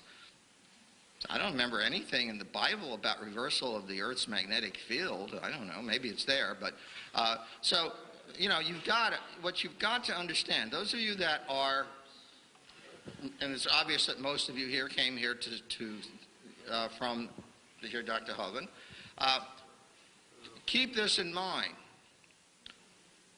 that you rely on science, and you rely on science for the world we as scientists have created for you, right? It's a pretty nice world. We put together a lot of great things in this world. We've cured a lot of diseases. We've created some great artifacts, from, you know, video games to big screen TV to fast cars. Take your pick, you know, or maybe those aren't great things. But science does that, right? It's given us antibiotics. It's given us heart transplants. Now, you can believe what you want, but scientists are going to continue to do science. They're going to continue to study the world. They're going to continue to debate and argue with each other about what the evidence shows. And until the creationists can offer better explanations, can come up with some mechanisms that offer actual believable results, because I'm sorry, you know, the hand waving you saw doesn't pass for real science. The real scientists are the ones getting their hands dirty, working in the lab, and I'm sorry, it's not just numbers. It's a matter of respect. I respect the people who come here who are religious and have deep beliefs in their religion, and I think that's great. And I'm not going to come up in here, for example, and argue that God doesn't exist and give you a list of reasons why God doesn't exist, because you know that he does, right? She does. Excuse me. You know that she does. And frankly, we shouldn't be having that debate. Let the scientists do their science, and let whichever religion it is you belong to do whatever it does. Have your faith, enjoy it, cherish it, but let us scientists do our work and have our fights and have our arguments, and let our children learn the best science. Thank you. All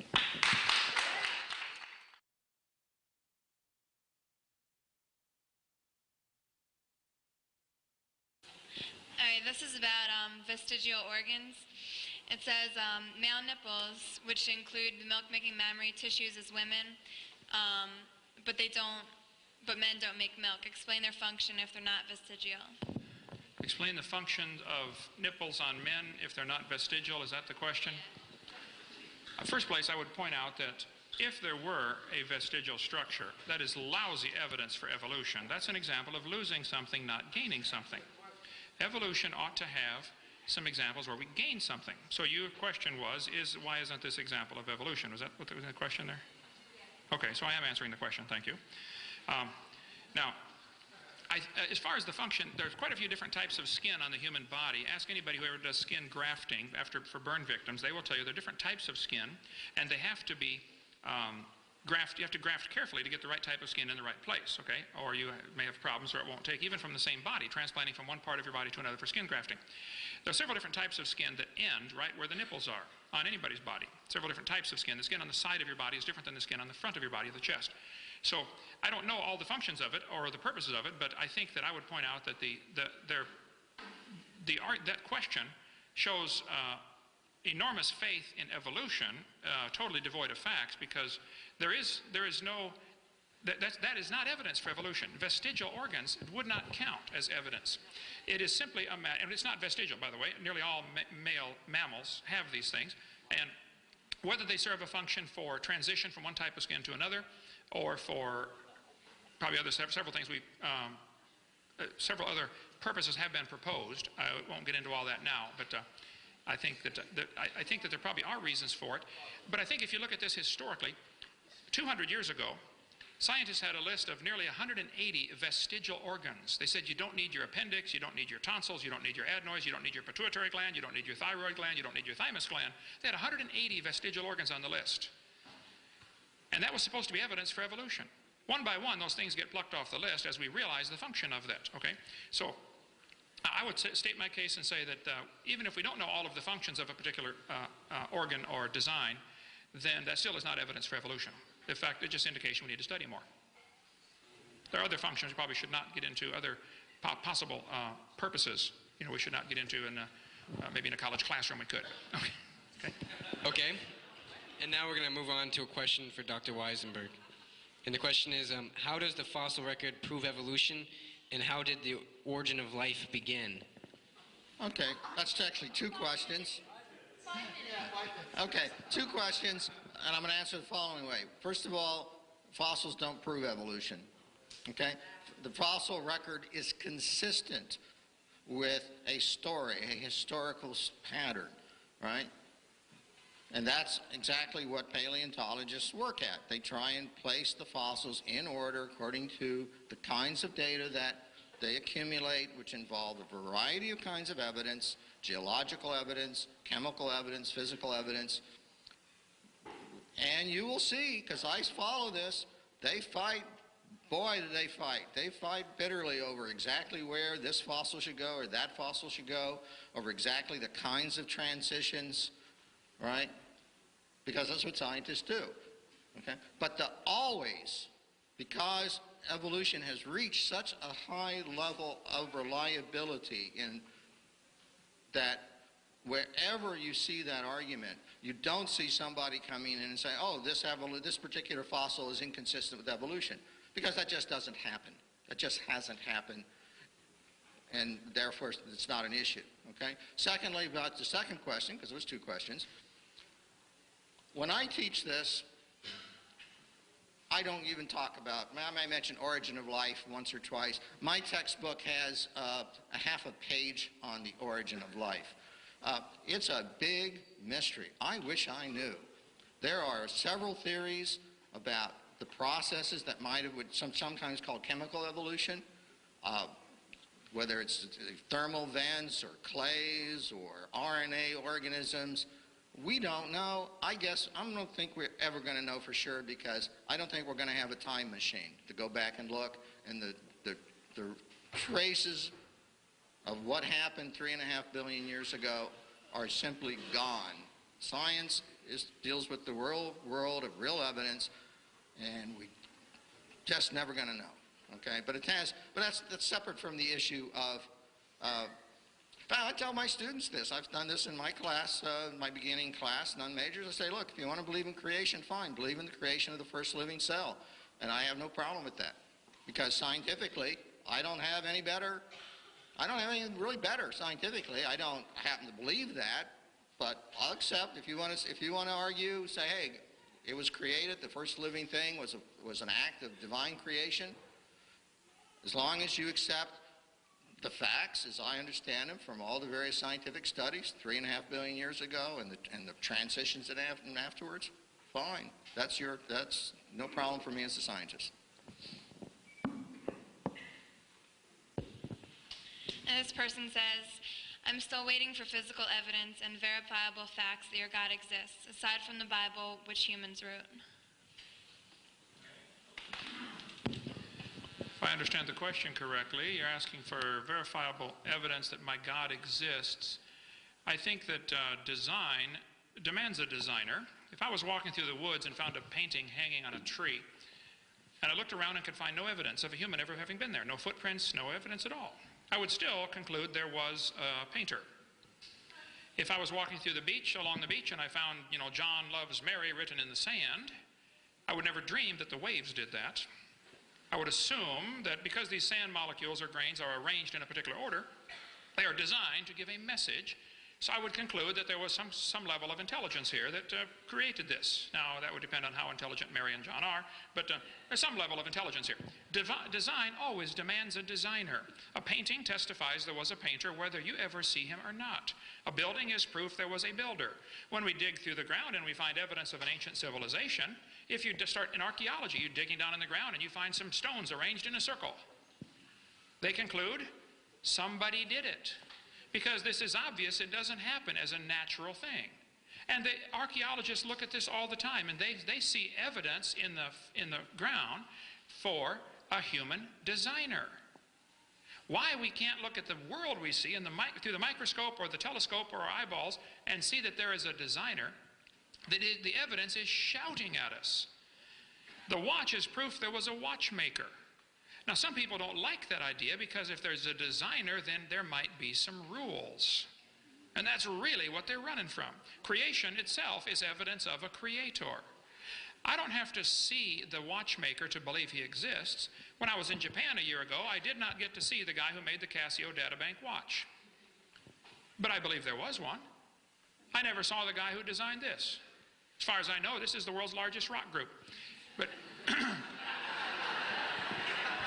you can ask any evolutionist, say, fellas, and I like asking the question, I'll say, do you think is there any possibility in trillions of years that these faces could appear on this rock by chance natural processes like exfoliation or thermal expansion or, erosion or wind abrasion? They'll say, no, it's probably not going to happen. One chance in maybe a couple of gazillion. Okay.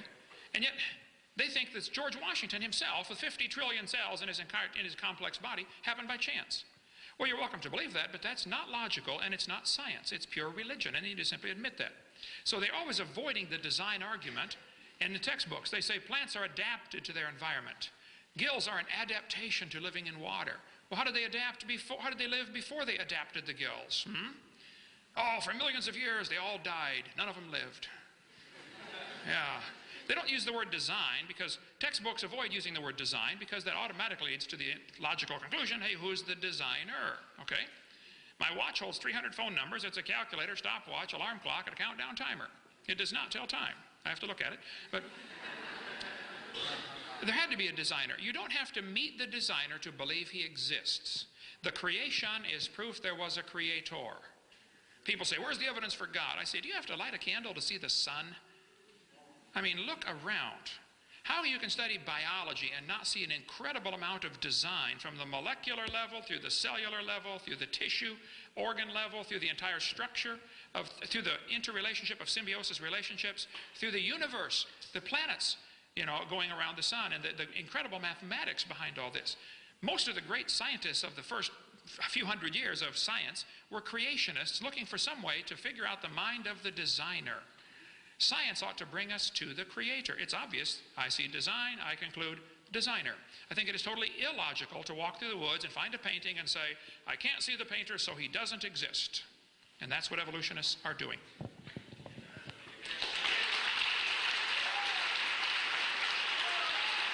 Okay. The next question for Dr. Weisenburg is, show us one transitional fossil that exists, or a proof of a transitional fossil. Oh, the transitional fossil story. Look, here's the harsh reality. There are many, many, many transitional fossils. They're in the museums. Go look at them. Oh, I didn't happen to have one in my pocket. I'm sorry. Did you bring God? Let me answer my question. Now look, every time something comes up, I had this debate not so long ago, and of course you mentioned Archaeopteryx, which is a feathered dinosaur fossil, or a bird with teeth in its beak and dinosaur-like features. And of course, oh, that's a bird, no, that's a dinosaur. Well, look, what professional paleontologists do is they examine the details of the bone structure. They examine the teeth. They examine the ear bones. And what they do with that data is they create, as best they can, the pattern of change. And you can go into any journal of paleontology, there's lots of them, and you can look at that data if you're so inclined. That's what paleontologists do for a living. They work out those transitions. Okay? Now, the other thing about paleontologists in that job, it's awfully hard work for a very simple reason. When these events happen, the transitions happen, evolutionary theory tells us it happens in a very small population. It's the only possible way it could happen. All right? So there are some mutations, there's some combination of mutations in a small population, proves the fitness. The chances of finding those fossils are, in fact, it's hard, but they do find them. There are millions of them. No, I didn't bring you one, but if you like, sign up. We'll go to the museum together. We'll look at them, okay? That's not, I'm sorry. Look, what do you do with a feathered dinosaur? I don't know what to do with it. And by the way, yeah, there was a fraud, but after the fraudulent feathered dinosaur, there were several discoveries that are absolutely bona fide of feathered dinosaurs. So, that's just the way it is. And I'll say one thing also about this designer thing. I've been to the White Mountains. You ever see the old man of the mountain in the White Mountains? Yeah. I guess the same designer. You can, in fact, you do see structures appearing by chance. And what evolution does is it selects those that work. That's all it does.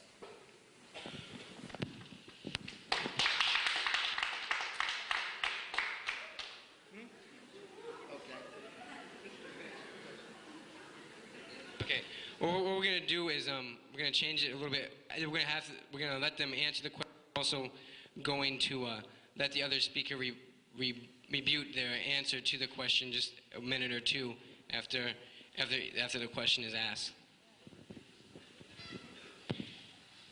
How do you explain the formation of granites within a creation time frame? How do I explain the formation of granites? I'm not sure that anyone has been able to demonstrate the granite formation. I know that if you melt granite and then let it cool back down, it does not reform into granite. There have been quite a few studies on granite. I think it's interesting to see that in granite we find some pretty amazing things called radiopolonium halos. If I had a second, I would get to that. But these radiopolonium halos, Robert Gentry was one of the world's experts on the disposal of radioactive waste. He worked at Oak Ridge Laboratories in Knoxville, Tennessee area there. And let's see, I think it's right here, okay. Radiopolonium halos. I have over 5,000 pictures in PowerPoint, so it would help if you would ask the questions in the same order that I have the answers. Okay. Be a little quicker anyway. Is polonium halos on here? Halos. Was the Earth a hot molten mass? There you go. Okay, good. Granites are a very interesting rock. Robert Gentry did quite a collection, has quite a huge collection. Actually, I've been to his laboratory in Tennessee. The Bible says pretty clearly the earth was created and it was under water, which means it was never a hot molten mass, whereas the evolution theory teaches the earth was hot, a hot molten mass, and it slowly cooled down. These are clearly contradictory. Somebody is obviously wrong. Either the earth was hot or the earth was never hot, a hot molten mass anyway on the surface. Robert Gentry's website is halos.com if you want to get all the details on that. In the laboratory, under the microscope, they've discovered, looking at granites, they see all sorts of little radiopolonium halos, which is kind of like a hand grenade going off in a huge block of jello would produce a ring, a halo, that the fragments would be suspended in the jello. Of course, we don't see this in water because the fragments fall apart. We don't see the 4th of July fireworks make their ring and then stay there in the air because they all fall down. But in granite, we find these polonium halos, indicating the rock was never a hot molten mass because these halos would have flowed away. Polonium has a very short half-life, anywhere from 64 thousandths of a second to 2 minutes, I think. So the existence of these halos is really a mystery to those who believe the rock was a hot molten mass. And I think you'll find, if you go to the website halos.com, you'll find lots of evidence on this. Robert Gentry published in major magazines. Science journals published his stuff for years until somebody realized, ooh, do you realize this proves the Big Bang theory's wrong? And his research funding was shut off like a spigot because anything that doesn't go with the evolution theory will not be supported.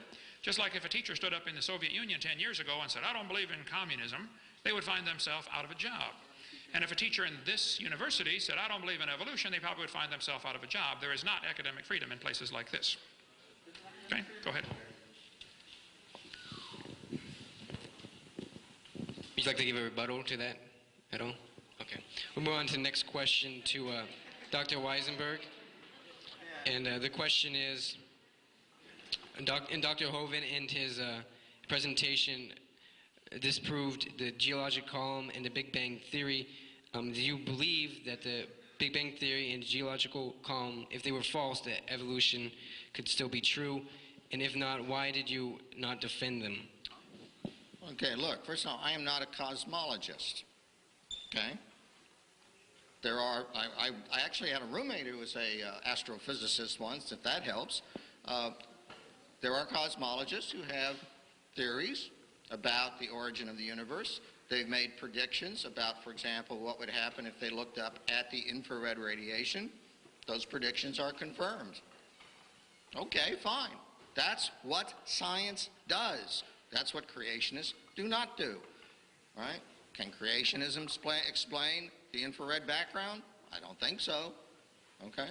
Now, there are other theories. There is now a nice superstring theory of the origin of the universe that I've become aware of recently, and I don't know which is true. There's multiple universe theories. There's the whole anthropomorphic principle in cosmology. That's for those few folks who do that science, okay? Every time the creationists approach this problem, they want to insist that issues of origin and abiogenesis are somehow related to evolution, right? And they're not, and we tell them they're not. We tell them over and over and over again that issues such as the origin of life, the origin of the universe, are not related to the issue of evolution by natural selection. Those are entirely unrelated processes, and they are like brain dead on that. I don't know, if I had a student who couldn't understand that concept, I would flunk them outright. I can only tell you that, okay? Dr. Hovind, would you like to give a rebuttal to that? Could you read the question one more time? There's part of it I wanted to get. Who had that? It was, in Dr. Hovind's presentation, he disproved the geological column and the Big Bang Theory. Do you believe that the Big Bang Theory and the geological column, since they're being proven false, can evolution still be true? I think the Big Bang Theory is not even a good theory. It's a hypothesis. It does not explain a lot of things. It does not explain the origin of time, the origin of space, or the origin of matter, all three of which have to exist, have to be coexistent and come into existence at the same time. If you have matter but no space to put it in, then where would you put it? If you have matter and space but no time, then when would you put it?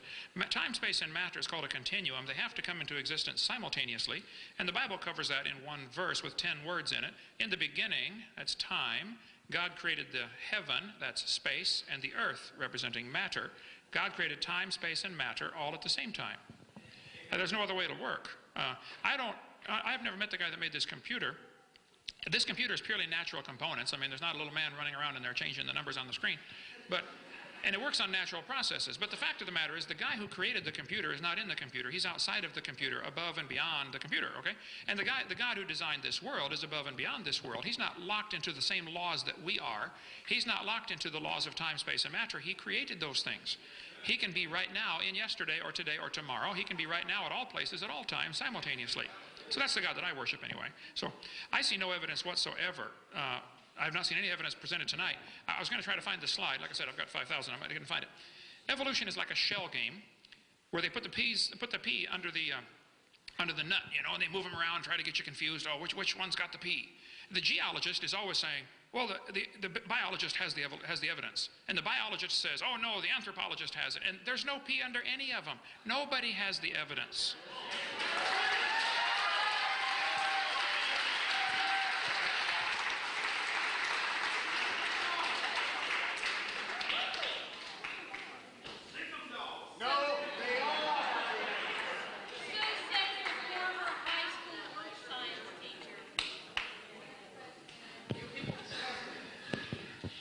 Was oil and coal created through humans and plants impacted in mud by Noah's flood? I think there's ample evidence that oil, I don't think you find a lot of argument, if you can get me on, okay, I don't think you find a lot of argument about the oil formation, that it had to be from natural sources, okay? This textbook, for instance, says, the formation of both oil and natural gas here is from the decay of organisms that once lived in the sea. They are changed by heat and pressure into oil. Scientists can make oil pretty quickly in the laboratory. There's an article in the U.S. Department of Interior Bureau of Mines, clear back in 1971, where they made oil in 20 minutes out of organic waste. In Australia, they have a factory that takes sewage sludge and produces oil in 30 minutes. So it can be done very quickly. Sinclair Gas Company has the dinosaur as their logo because they say the dinosaurs turned to oil. It used to be called opaline oil, then became Sinclair. They say it mellowed for 80 million years. Well, I disagree. I think the oil formed very quickly during the flood in the days of Noah, when thousands and billions actually of plants and animals and things were buried. The way to explain the fossil fuels that we have, be they oil or natural gas or coal, those were all formed during the flood, I believe, because they all require rapid burial. Some people have tried to propose that maybe coal comes from a peat bed. I was just been in Ireland and North Ireland and Wales here recently, and there's a lot of peat over there. You can dig up your ground, dig up your yard, let it dry out, and burn it. It'll burn. It's very highly organic. It's a substance called peat. However, peat, as it gets compacted over the years, always has thousands, if not millions, of little root canals through them where something grew on top.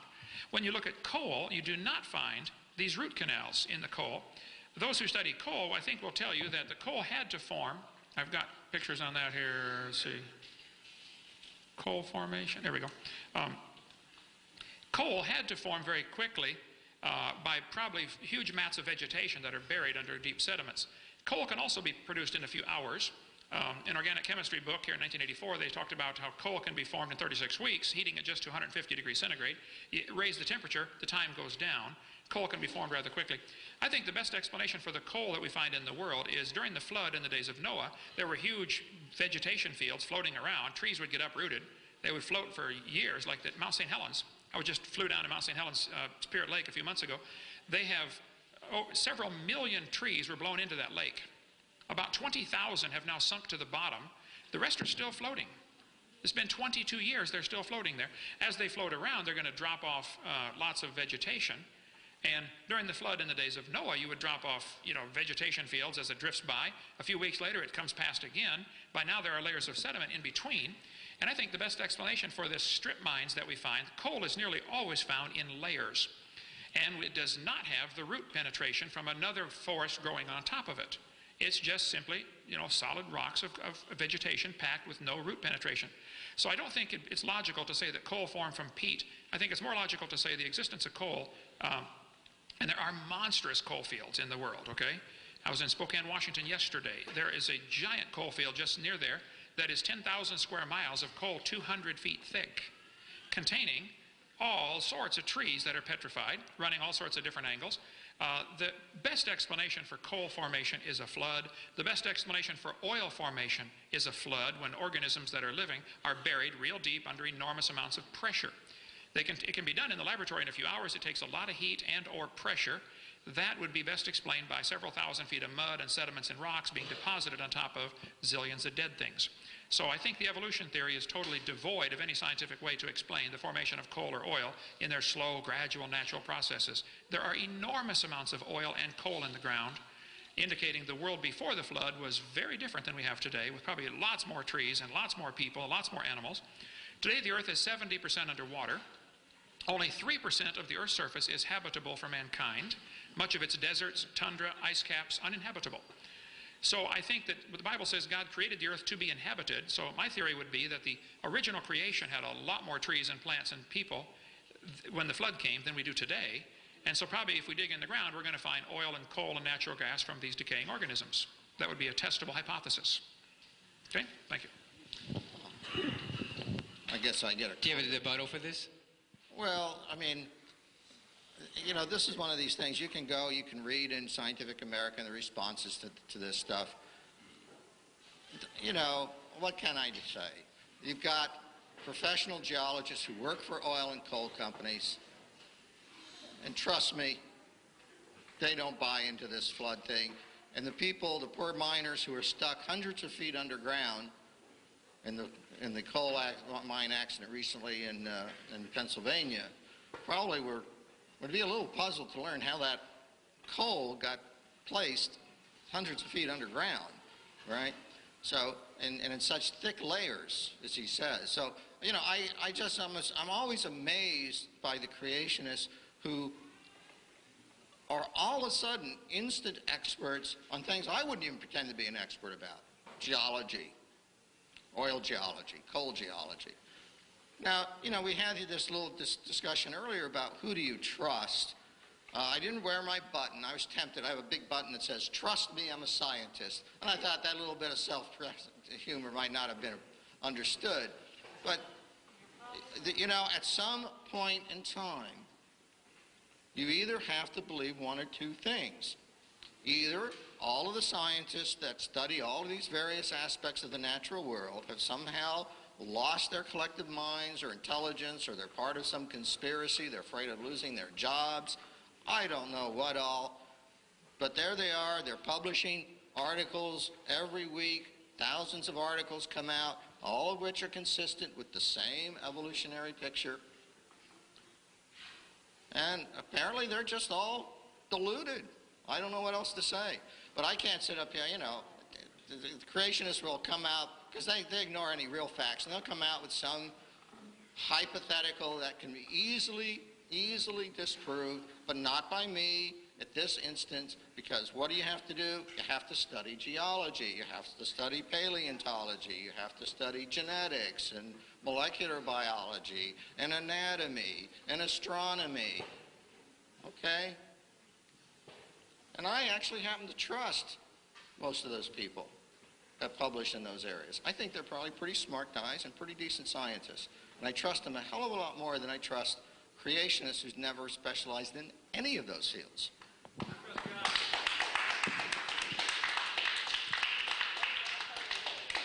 Okay, we have another question for Dr. Weisenburg here. And the question is, in his presentation, Dr. Hovind used facts to disprove evolution. He used please be quiet. He used the facts to disprove evolution, and according to the scientific method, if the facts that are found disprove the hypothesis is supposed to be thrown out. So if these facts do truly disprove evolution, then it doesn't, according to the scientific method, it should be thrown out.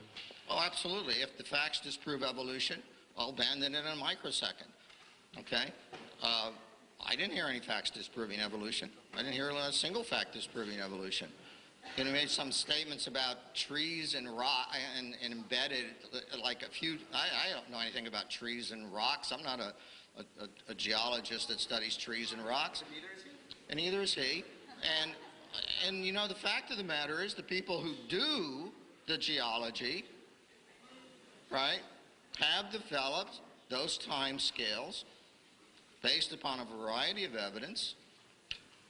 You know, I would happily, I'll tell you what, here's the deal, all right?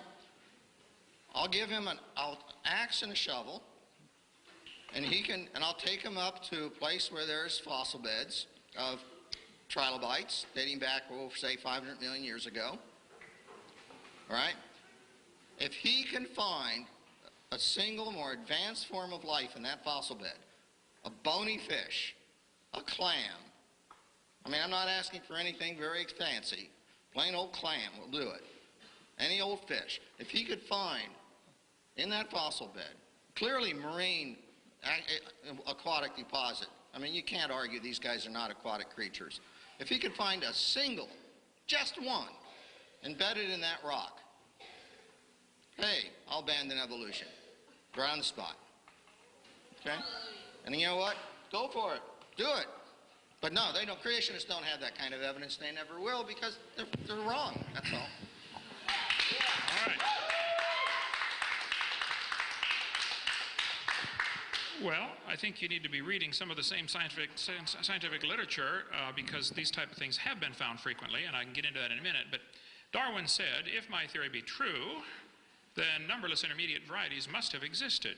You've stated several times tonight that there are thousands of missing links. This textbook says, since Darwin, many of these links have been found. Today, Darwin's theory is almost universally accepted by scientists. But David Ropp said, who's a famous evolutionist, in the years after Darwin, his advocates hoped to find predictable progressions. In general, these have not been found. Yet the optimism has died hard, and some pure fantasy has crept into textbooks. Berlinski said, there are gaps in the fossil graveyards, places where there should be intermediate forms, but where there is nothing whatsoever instead. No paleontologist writing in English, French, or German denies that this is so. This is simply a fact. Darwin's theory and the fossil record are in conflict. According to Stephen Gould at Harvard, arthropods are the largest animal group. Where did they come from? What's their origin? As Darwin noted in The Origin of Species, the abrupt emergence of arthropods in the fossil record during the Cambrian presents a problem for evolutionary biology. There are no obvious simpler or intermediate forms, either living or in the fossil record. American scientist. Where did the fossil fish come from? Yet the transitions from spineless invertebrates to the first backboned fishes is still shrouded in mystery, and many theories abound. Where did the birds come from? The true origin of birds is still up in the air, Alan Fiducia says. He's an atheist and ornithologist at North Carolina, Duke University, I think, or one of the universities in North Carolina. Okay, what about whales? Compton's Encyclopedia in '96 said the evolutionary origin of whales remains controversial among zoologists. What about flowering plants? The origin of the angiosperms, an abominable mystery to Darwin, remains so 100 years later and is little better today. Both the origin of life and the origin of major groups of animals remains unknown. So if you're telling us there are fossil intermediates, you are either confused by something somebody told you, or you're deliberately lying to these students because the experts say there are not intermediate fossils. Okay? Now, Luther Sunderland was asked the question to many major paleontologists, where is the evidence for evolution? You mentioned you would take us to a museum and see one, okay? The largest museum in the world, the largest fossil collection in the world, is the British Museum of Natural History. Colin Patterson was the curator of the fossil collection. 250,000 fossils on display. Luther Sunderland asked Colin Patterson, he said, Mr. Patterson, I read your book about evolution, but I noticed you didn't show us any intermediate fossils. You didn't show us any missing links. Where are they? Here was Patterson's response. I fully agree with your comments on the lack of evolutionary transitions in my book. If I knew of any, fossil or living, I would certainly have included them. I will lay it on the line, there is not one such fossil. Now, you students, listen carefully. Don't believe a professor that tells you there are missing links. There aren't any. The whole chain is missing, okay? Stephen Gould said the absence of fossil evidence is a problem for evolution. Yeah, I guess it is. They got a great theory. They like the theory. If only we had the evidence. That's why guys like Richard Goldschmidt, Joe, you invited me to speak and invited him to speak, okay? Would you take care of this person who can't control himself, okay? If you want to get your own crowd, you go get your own crowd, okay? But you are not the speaker tonight, so shut up.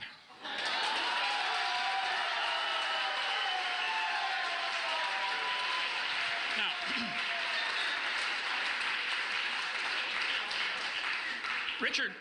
Richard Goldschmidt said 60 years ago, the first bird hatched from a reptilian egg. Stephen Gould and Niles Eldredge have resurrected this stupid idea with the new theory called punctuated equilibrium, which basically is the same thing with a new coat of paint on it, that we don't see any evidence for evolution because it happened so quickly. Well, this is what they're saying is we don't have any evidence, so that proves it happened. Basically, there are two theories about evolution. One is called gradualism, and the other is called punctuated equilibria. This textbook says, which theory best describes the organism's evolution, gradualism or punctuated equilibria? And they tell the students to think critically. Well, students, if you want to think critically, you want to really analyze maybe neither of those is correct. You see, according to the evolutionists, there are only two choices. Evolution happens slowly, like Darwin said, or evolution happened quickly, like Gould said. They do not seem to be capable of thinking outside the box. Maybe it didn't happen at all. There's no fossil evidence for either theory. And plus, fossils wouldn't count anyway. All we find is fossil evidence is proof of a flood that destroyed these creatures in catastrophic burial position. Thank you so much.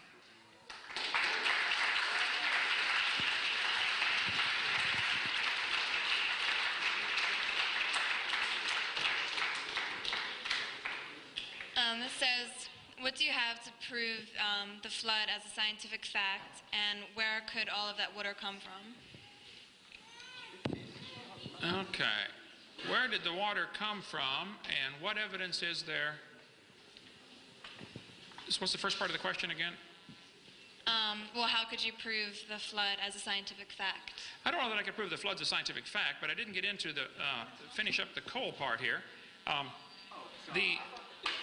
Eugenia Scott, president of the National Science Education Foundation, for their people that have a national organization, she said, Dr. Hovind, there are 80 separate layers of coal in the Midwest. She's right, by the way.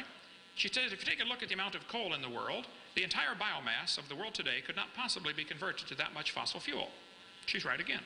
What she says is there's so much coal in the ground, there aren't enough trees on the surface of the earth today to create it again. I agree. She said there had to have been an enormous amount of time involved in the laying down of the coal seams. Ooh, now right there she's wrong. It's true there are enormous masses of coal in the world. This giant Powder River Basin, coal in Wyoming, goes down into Montana and Wyoming in that area.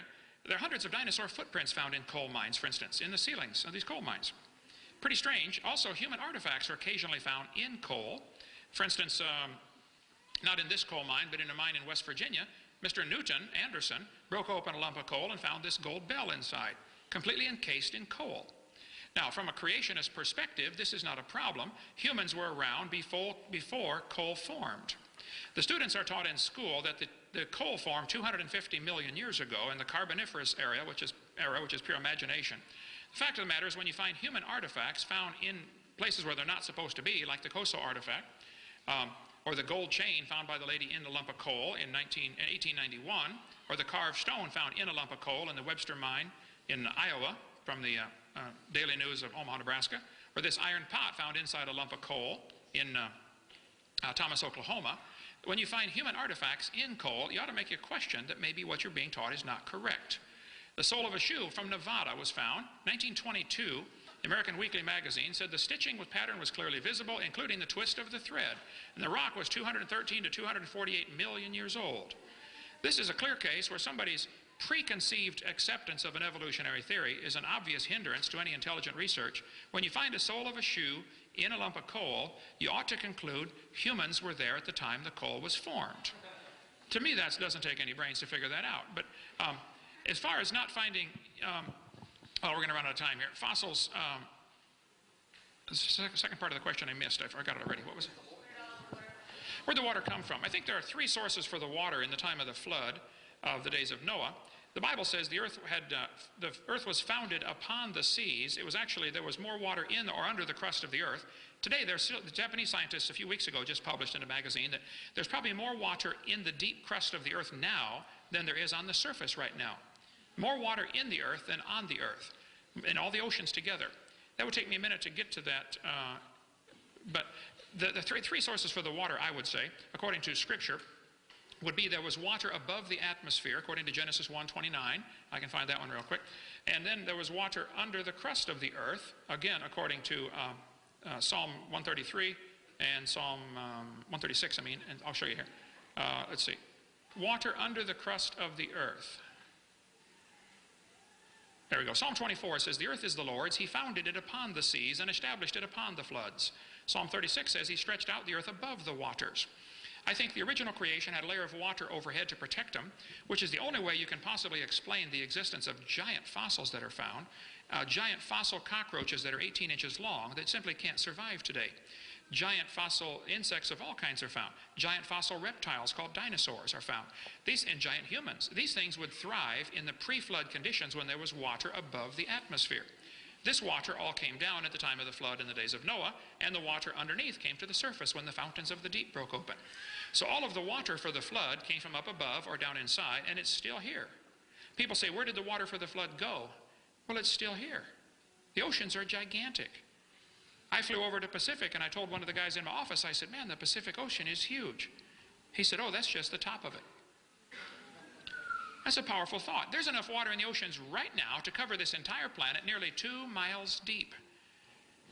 There's plenty of water out there to cover the world. I think that after the flood, the Bible teaches pretty clearly that the mountains arose, the valleys sank down, the crust of the earth flexed up and down, the high places became mountains, the water rushed off and became oceans, and the water for the flood is still here. There's an awful lot of earth, planet Earth, that's basically wasted real estate underwater as far as humans are concerned, and they're finding all sorts of cities underwater. 30, 40, 50 feet of water. It's 150 feet in the Black Sea. Cities found. I cover all that in my seminar part 6 of how do you explain these underwater cities. And the water level was lower because the ice caps were bigger, but that's a seminar part 6 all about the flood, what caused it. Okay? Shut it off there. Would you like to have a rebuttal? That was really bizarre. That's the best I've ever thought about. You know, look, one can wave one's hands. He can quote all the people he wants to quote who at one time or another may have said something or said something else. Science works in a certain way. Testable hypothesis, all right? Now, he's made some claims. Fine, he can make all those claims. Says, oh, this is because, the coal comes from, it was there when humans were there because there's artifacts in the coal. And I say, boy, I wish I was a coal miner. I could be collecting those old antiques, go on the Antique Roadshow and make some money. Come on. When you're talking about fraud, and he can rant and rave about somebody pinning some moths on a tree trunk because he wanted to get a good picture, and then he accepts that somebody found, what was that, a golden bell or something in a lump of coal? I'm sorry. Give me a break.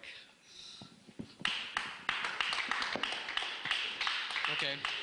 And this is the final question for tonight, and it's to Dr. Weisenburg. And it says, what Bible did you get your quotes out of? My Bible, actually, I downloaded off the internet, and I couldn't tell you because I It's a Bible version, and I know there are different versions. I'm not aware how many. That's for scholars of theology, I guess, to tell me. The issue, of course, that the creationists will never deal with, particularly the fundamentalist Christian creationists, is how we would ever resolve and test the different creation views. Creationists don't want to accept any of the evidence from evolutionary biology. That's universally accepted by scientists. And I'm sorry, it is universally accepted by scientists. They don't want to accept that, right? So they come up with their own story. And I say, fine, I gave you a challenge. Give me some kind of test, because there's other creation theories, there's other Bibles, there's other holy books, right? And I don't know. I don't know how to choose. You got to give me some predictions, then you got to go out and dig up some dirt and find some evidence. You got to date some rocks, you know? You say it's 6,000 years old, prove it with some kind of evidence where you date the rocks. Evolutionists are dating the rocks. They have their techniques. They agree on it. They accept it. All the geologists, physicists, and chemists accept it. Well, that's for the creationists. And until they do that, until they can come up with something, anything, which will allow their theories to be tested, you cannot make science simply by attacking somebody else's hypothesis or theories. I've been a scientist, and I know that. If you don't have a better theory, then you can't provide evidence for your theory, right? And have it peer-reviewed, then you're not a scientist, and you shouldn't be in that place. Look, I would not want to go into your church, your place of worship, right, and say, excuse me, you're a tax-deductible organization. I have a right to come in here and teach your children that there is no God, right? And I would no more do that than the creationists should do what they've been doing. And I think that's really the fundamental problem. Let religion stay in the churches, in the home, in the family, where it belongs. Okay, and we're gonna end with giving Dr. Hovind a rebuttal. He mentioned 6 or 7 things here. Let me get as many as I can. He's mentioned about the church, being tax deductible. I'd like to point out this university is also tax deductible. And you're preaching one religion right here, the religion of evolution. It's worse than tax deductible. It's tax funded. Okay, you have both tax deductions. They don't pay tax property on this tax on this property that this building sits on. They also get paid to build this building by tax dollars. So you have a real serious problem. Churches may be tax deductible, but they're not funded by taxes. So you have 2 strokes against you there. Secondly, you mentioned about better, I didn't get to write your quote down here. Let me skip that and watch the tape. You mentioned about other holy books. I stick with the King James Version of the Bible for multiple reasons. I'm very nervous about some of the other so-called holy books we see in the world. Go ahead and get me on there. What happened?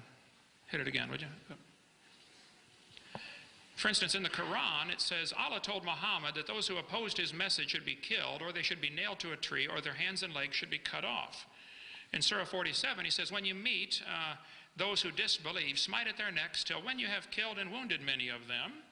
The last hour will not come before the Muslims fight the Jews and the Muslims kill them. So I get a little nervous about some of these other so-called holy books that have it as part of their teaching that anybody that won't become what you are, you kill them. Okay, I'm definitely not in favor of that, okay? Christianity is certainly very tolerant of all sorts of other religions. Our country was founded so people could have religious freedom.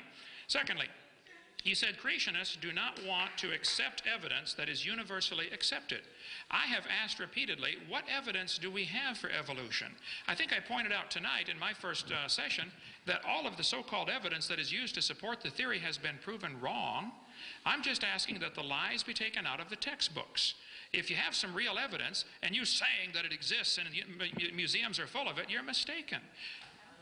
Handing me a magazine is not evidence for evolution. I'll be glad to review these articles if you'd like an honest answer. I would like to point out, though, that many scientists disagree. There are at least 8 different flavors of evolutionists, okay? And they're all, you mentioned several times tonight, they're all arguing among themselves, you know. But the fact of the matter is the argument's closed to real criticism, just like the argument about communism was closed to real criticism in the Soviet Union for many years. They would argue among themselves about, you know, what type of communism is best, but you don't ever question, is communism good at all? And it's to the point today where you don't question evolution in the university, you only question which type of evolution is good. I think you have a very closed-minded society here in this university where they're only presenting evidence for one side. There is ample evidence this Earth is not billions of years old. I think that ought to be presented to the kids. For instance, the moon is moving farther away from the Earth every year. The moon gets about 3 inches farther away every year. Obviously, that means it used to be closer. If you go back in time, at some point you have a problem because the closer the moon is, the higher the tides get. You folks may not worry about the tides here, but in Pensacola you worry about the tides. The inverse square law makes a real serious problem. Actually, about 1.2 billion years ago, at the current observed rate, the moon would be touching the Earth. And here they are telling us it's 4 billion years old, or 4.6. That simply is not scientifically logical. There is ample evidence that the universe cannot be billions of years old. If it were billions of years old, that still doesn't solve the problem for evolution. There is ample evidence that life only comes from other living things. There is no evidence for spontaneous generation. I mentioned the 6 different flavors of evolution tonight at the beginning. All we see are minor changes within the kind. Now, if somebody wants to believe it was different long ago and far away, well, you just enjoy yourself. But that's a fairy tale for grown-ups, okay? I'm convinced, after studying this for 30-some years, people choose deliberately to believe in this theory, which is totally devoid of evidence, for all sorts of reasons. Some believe it because that's all they've ever heard. They've never heard the other side. Some believe in evolution because they hope there's no God to answer to. Some may have social-political reasons because evolution is the foundation for communism and Marxism and Nazism. We cover that for 2 hours on videotape number 3. Some simply don't want God telling them what to do. Now, you do whatever you want, but Judgment Day we're going to find out who's right and who's wrong. I am convinced the scientific evidence points to a recent creation 6,000 or 7,000 years ago, a global worldwide flood in the days of Noah, which represents God's authority to judge his creation, and he's coming to judge it again, whether you like it or not. Be ready for that. Thank you so much. We hope you enjoyed this debate. This is Kent Hovind in Pensacola, Florida. I really enjoy doing these debates at universities because I think it's only fair that students see both sides of this extremely important topic of creation and evolution.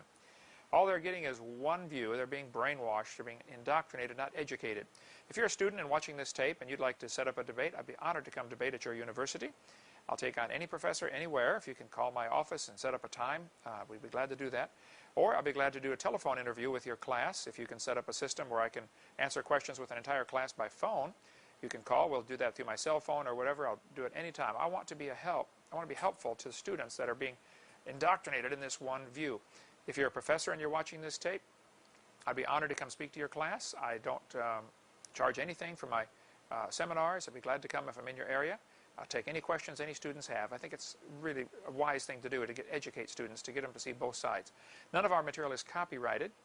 If you'd like to get our materials, we have lots of videotapes on creation and evolution, and I think you'll find it very helpful. If you are watching this tape and you've not trusted Jesus Christ as your Savior, nothing else matters. It doesn't matter how much money you make or how big a car you drive or how big a house you have. The Bible says without Christ you're lost and you're going to hell. The Bible says God is angry with the wicked every day. God absolutely hates your sin and my sin. But see, mine has been forgiven. I'm still a sinner and I deserve hell, but it's been forgiven. That's the difference. And that's what he wants for you. If you've not trusted Christ as your Savior, you need to do that right now. Basically, it amounts to a simple confession that you've confessed to God, Lord, I have sinned. I have broken your laws. I've sinned. I've disobeyed you. And if you don't believe you have, then you're really deluded. Okay, read through the Scriptures, read through the 10 Commandments in Exodus 20, and you'll see you've broken God's laws. And then you say, but Lord, I believe you died for me, and I'd like you to forgive me and save me. February 9th, 1969, I prayed a simple prayer. I said, Lord, I am a sinner. I know I deserve to go to hell, but I know you died on the cross to pay for my sins, and I'd like you to forgive me and save me right now. And on that day, Jesus Christ became my Savior. Now, I've been trying to grow and be a good Christian and be a good follower of His. Don't always succeed at that, but that's the goal now, is to grow, to be a good Christian. You don't grow to become a Christian. You become a Christian by getting born again. That takes a few moments of receiving Christ. Growing takes a long time. And we'd be glad to help you in your Christian growth. If you have become a Christian, give us a call. Let us know. If you can be any help at all, don't hesitate to contact us, and feel free to use our materials to draw others to Christ. Thank you so much for joining us.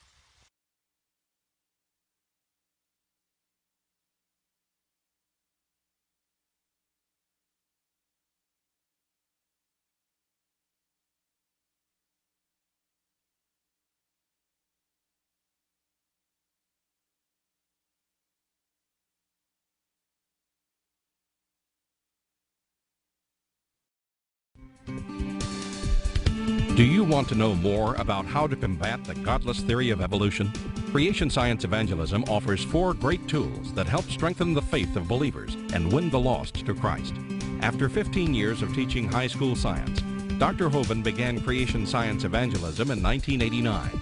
We are a ministry that is dedicated to providing tools which will help you combat the evolution philosophy that is destroying the faith of millions every year. The first tool Creation Science offers is their powerful, life-changing video series. Over the last 12 years, well over 1 million videotapes of Dr. Hovind's seminar have circled the globe. They are reaping a harvest of souls for the kingdom of Christ, as well as helping restore the faith of many thousands confused by the evolution propaganda to which they've been subjected. These videos are available in English, Russian, French, Spanish, Japanese, and sign language. The Age of the Earth, first of the 7-part series, teaches that God created the universe about 6,000 years ago in 6 literal days. Could this be true? Can it be scientifically proven that the Earth is not billions of years old? This tape gives solid scientific evidence that the Earth is young and that the Bible is scientifically accurate. How did the environment of the original creation differ from ours today? And how would this allow men to live over 900 years? Can Christians have a good explanation for the existence of dinosaurs? Could some dinosaurs still be alive today? These and many more questions are covered in the 2nd and 3rd part of the series. Evolution has permeated public school textbooks with false and fraudulent information. This video exposes nearly 30 lies commonly found in textbooks. Every public school student, teacher, and school board member needs to watch part 4 of this series. Find out if you have been lied to in your textbooks. Discover the terrible difference evolutionary beliefs have made in the past as well as in recent history in our video number 5. Dictators throughout time have used their evolution-based philosophies to rationalize their brutal actions. Learn how evolution propaganda is being used today to prepare people for the New World Order. This is just a taste of all the information the 17-hour seminar series has to offer. Also available are college courses that expand on the seminars in great detail. For those who can handle a more confrontational atmosphere, our debate series is just for you. I said, now, Mr. Patterson, if you think the tailbone is vestigial, I, Kent Hovind, will pay to have yours removed. Dr. Hovind has debated a wide range of atheists and evolutionists all over the country. And you're sure to find these 12 debates very exciting. These would be perfect to present to that scientifically minded person who likes to argue their point. Our topical series includes exciting topics like why evolution is stupid, public school presentation, children's video about dinosaurs, the Bible and health, Leviathan, the fire-breathing dragon, and many more. Creation Science also offers a variety of visuals, like the longevity chart, which presents the entire lineage of Adam to Joseph as given in Genesis. It's exciting to see exactly how many generations were alive at the same time. Hundreds of books on a variety of subjects, videos on incredible creatures that defy evolution, t-shirts, fossils, and more. Make Creation Science Evangelism the one-stop shopping center for your creation material needs. Our 2 websites, www.drdino.com and www.dinosauradventureland.com, provide our second tool for evangelism. DrDino.com is packed with lots of information, from charts and graphs to articles and frequently asked questions.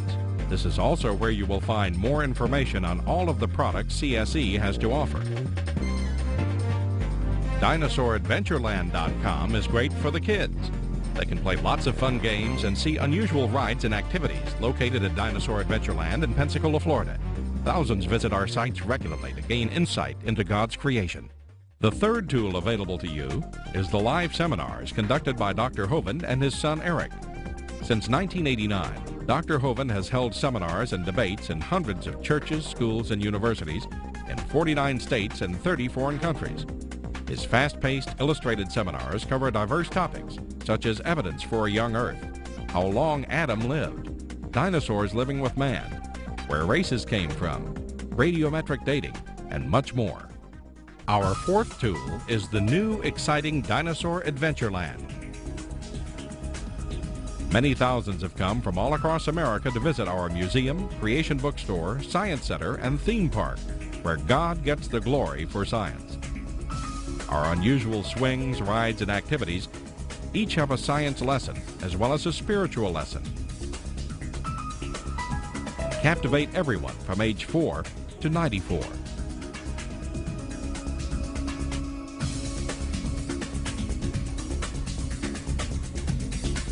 To order material, find out how to schedule a seminar at your church, or get more information about Dinosaur Adventureland, write to us at Creation Science Evangelism, 29 Cummings Road, Pensacola, Florida, 32503, or call us at 850-479-3466, or toll free in the U.S. 877-479-3466.